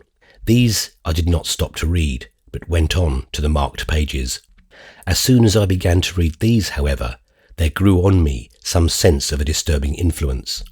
Once or twice I looked to see if the nurse had moved, for there was a feeling as though someone were near me. Nurse Kennedy sat in her place, as steady and alert as ever, and I came back to my book again.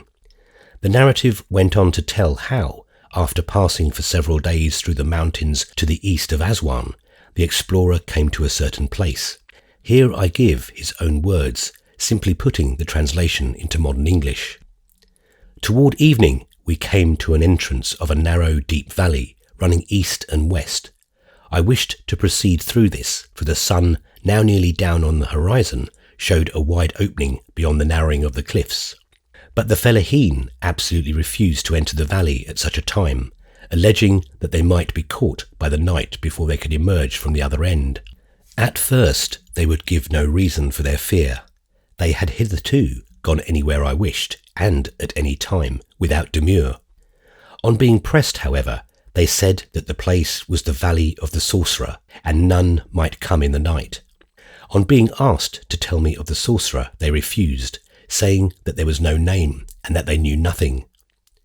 On the next morning, however, when the sun was up and shining down the valley, their fears had somewhat passed. Then they told me that a great sorcerer in ancient days, millions of years, was the term they used. A king or a queen, they could not say which, was buried there. They could not give the name, persisting to the last that there was no name, and that anyone should name it would waste away in life, so that, at death, nothing of him would remain to be raised again in the other world. In passing through the valley, they kept together in a cluster, hurrying on in front of me. None dared to remain behind. They gave as their reason for so proceeding that the arms of the sorcerer were long, and that it was dangerous to be the last, the which was of little comfort to me, who of this necessity took that honourable post. In the narrowest part of the valley on the south side was a great cliff of rock, rising sheer, of smooth and even surface. Hereon were graven certain cabalistic signs, and many figures of men and animals, fishes, reptiles, birds, suns and stars, and made many quaint symbols. Some of these latter were disjointed limbs and features, such as arms and legs, fingers, eyes, noses, ears and lips. Mysterious symbols which will puzzle the recording angel to interpret at the Judgment Day. The cliff faced exactly north. There was something about it so strange and so different from the other carved rocks which I had visited, that I called a halt and spent the day in examining the rock front as well as I could with my telescope. The Egyptians of my company were terribly afraid, and used every kind of persuasion to induce me to pass on. I stayed till late in the afternoon, by which time I had failed to make out aright the entry of any tomb, for I suspected that such was the purpose of the sculpture of the rock. By this time the men were rebellious, and I had to leave the valley if I did not wish my whole retinue to desert. But I secretly made up my mind to discover the tomb and explore it. To this end I went further into the mountains, where I met with an Arab sheikh who was willing to take service with me. The Arabs were not bound by the same superstitious fears as the Egyptians. Sheikh Abu, some of his following, were willing to take a part in the explorations. When I returned to the valley with these Bedouins, I made effort to climb the face of the rock, but failed, it being of one impenetrable smoothness. The stone, generally flat and smooth by nature, had been chiselled to completeness. That there had been projecting steps was manifest, or there remained untouched by the wondrous climate of that strange land. The marks of saw and chisel and mallet where the steps had been cut or broken away. Being thus baffled of winning the tomb from below, and being unprovided with the ladders to scale, I found a way by much circuitous journeying to the top of the cliff. Thence I caused myself to be lowered by ropes, till I had investigated that portion of the rock face wherein I expected to find the opening. I found that there was an entrance, closed however by a great stone slab. This was cut in the rock more than 100 feet up, being 2/3 the height of the cliff. The hieroglyphic and Kabbalistic symbols cut in the rock was so managed as to disguise it. The cutting was deep, and was continued through the rock and the portals of the doorway, and through the great slab which formed the door itself. This was fixed in place with such incredible exactness that no stone or chisel or cutting implement which I had with me could find a lodgment in the interstices. I used much force, however, and by many heavy strokes won a way into the tomb, for such I found it to be. The stone door having fallen into the entrance, I passed over it into the tomb, noting as I went a long iron chain which hung coiled on a bracket close to the doorway. The tomb I found to be complete, after the manner of the finest Egyptian tombs, with chamber and shaft leading down to the corridor, ending in the mummy pit.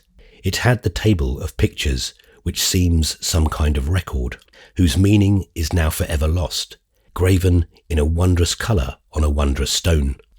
At the walls of the chamber and the passage were carved with strange writings in the uncanny form mentioned.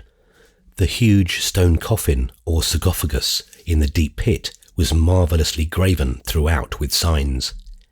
The Arab chief and 2 others who ventured into the tomb with me, and who were evidently used to such grim explorations, managed to take the cover from the sarcophagus without breaking it, at which they wondered, for such good fortune, they said, did not usually attend such efforts. Indeed, they seemed not over careful, and did handle the various furniture of the tomb with such little concern that, only for its great strength and thickness, even the coffin itself might have been injured, which gave me much concern, for it was very beautifully wrought of rare stone, such as I had no knowledge of. Much I grieved that it were not possible to carry it away, but time and desert journeyings forbade such. I could only take with me such small matters as could be carried on the person. Within the sarcophagus was a body, manifestly of a woman, swathed with many wrappings of linen, as is usual with all mummies. From certain embroiderings thereon, I gathered that she was of high rank. Across the breast was one hand, unwrapped. In the mummies which I had seen, the arms and hands are within the wrappings, and certain adornments of wood, shaped and painted to resemble arms and hands, lie outside the enwrapped body. But this hand was strange to see, for it was the real hand of her who lay enwrapped there, the arm projecting from the cerements being of flesh, seemingly made as like marble in the process of embalming. Arm and hand were of a dusky white, being of the hue of ivory that hath lain long in air. The skin and the nails were complete and whole, as though the body had been placed for burial overnight. I touched the hand and moved it, the arm being something flexible as a live arm, though stiff with long disuse, as are the arms of those fakirs which I have seen in the Indies. There was, too, an added wonder that on this ancient hand were no less than 7 fingers, the same all being fine and long, and of great beauty. Sooth to say, it made me shudder and my flesh creep to touch that hand that had lain there undisturbed for so many thousands of years, and yet was like unto living flesh. Underneath the hand, as though guarded by it, lay a huge jewel of ruby, a great stone of wondrous bigness, for the ruby is in the main a small jewel. This one was of wondrous colour, being as of fine blood, whereon the light shineth. But its wonder lay not in its size or colour, though these were, as I have said, of priceless rarity, but in that the light of it shone from 7 stars, each of 7 points, as clearly as though the stars were in reality there imprisoned. When that hand was lifted, the sight of that wondrous stone lying there struck me with a shock almost to momentary paralysis. I stood gazing on it, as did those with me, as though it were that faded head of the Gorgon Medusa with the snakes in her hair, whose sight struck into stone those who beheld. So strong was the feeling that I wanted to hurry away from the place. So too those with me, therefore, taking this rare jewel, together with certain amulets of strangeness and richness being wrought of jewel stones, I made haste to depart. I would have remained longer and made further research in the wrappings of the mummy, but that I feared so to do. For it came to me all at once that I was in a desert place, with strange men who were with me because they were not over scrupulous, that we were in a lone cavern of the dead, 100 feet above the ground, where none could find me were ill done to me, nor would any ever seek. But in secret I determined that I would come again, though with more secure following. Moreover, I was tempted to seek further, as in examining the wrappings I saw many things of strange import in that wondrous tomb, including a casket of eccentric shape made of some strange stone, which methought might have contained other jewels, inasmuch as it had secure lodgment in the great sarcophagus itself. There was in the tomb also another coffer which, though of rare proportion and adornment, was more simply shaped. It was of ironstone of great thickness, but the cover was lightly cemented down with what seemed gum and Paris plaster, as though to ensure that no air could penetrate. The Arabs with me so insisted in its opening, thinking that from its thickness much treasure was stored therein, that I consented thereto. But their hope was a false one, as it proved. Within, closely packed, stood 4 jars finely wrought and carved with various adornments. Of these, one was the head of a man, another of a dog, another of a jackal, and another of a hawk. I had before known that such burial urns as these were used to contain the entrails and other organs of the mummy dead, but on opening these, for the fastening of wax, though complete, was thin and yielded easily, we found that they held but oil. The Bedouins, spilling most of the oil in the process, groped with their hands in the jars, lest treasure should have been there concealed. But their searching was of no avail, no treasure was there. I was warned of my danger by seeing in the eyes of the Arabs certain covetous glances, whereon, in order to hasten their departure, I wrought upon those fears of superstition which even in these callous men were apparent. The chief of the Bedouins ascended from the pit to give the signal to those above to raise us, and I, not caring to remain with the men whom I mistrusted, followed them immediately. The others did not come at once, from which I feared that they were rifling the tomb afresh on their own account. I refrained to speak of it, however, lest worse should befall. At last they came. One of them, who ascended first, in landing at the top of the cliff, lost his foothold and fell below. He was instantly killed. The other followed, but in safety. The chief came next, and I came last. Before coming away, I pulled it into its place again as well as I could, the slab of stone that covered the entrance to the tomb. I wished, if possible, to preserve it for my own examination should I come again. When we are all stood on the hill above the cliff, the burning sun that was bright and full of glory was good to see after the darkness and strange mystery of the tomb. Even was I glad that the poor Arab who fell down the cliff and lay dead below lay in the sunlight and not in that gloomy cavern. I would fain have gone with my companions to seek him and give him sepulture of some kind, but the sheikh made light of it and sent 2 of his men to see to it whilst we went on our way. That night, as we camped, one of the men only returned, saying that a lion of the desert had killed his companion after they had buried the dead man in a deep sand without the valley, and had covered the spot where he lay with many great rocks, so that jackals or other preying beasts might not dig him up again, as is their wont. Later, in the light of the fire round which the men sat or lay, I saw him exhibit to his fellows something white, which they seemed to regard with special awe and reverence. So I drew near silently, and saw that it was none other than the white hand of the mummy which had lain protecting the jewel in the great sarcophagus. I heard the Bedouin tell how he had found it on the body of him who had fallen from the cliff. There was no mistaking it, for there were the 7 fingers which I had noted before. This man must have wrenched it off the dead body whilst his chief and I were otherwise engaged, and from the awe of the others I doubted not that he had hoped to use it as an amulet or charm, whereas, if powers it had, they were not for him who had taken it from the dead, since his death followed hard upon his theft. Already his amulet had had an awesome baptism, for the wrist of the dead hand was stained with red as though it had been dipped in recent blood. That night I was in certain fear lest there should be some violence done to me, for if the poor dead hand was so valued as a charm, what must be the worth in such wise of the rare jewel which it had guarded? Though only the chief knew of it, my doubt was perhaps even greater, for he could so order matters as to have me at his mercy when he would.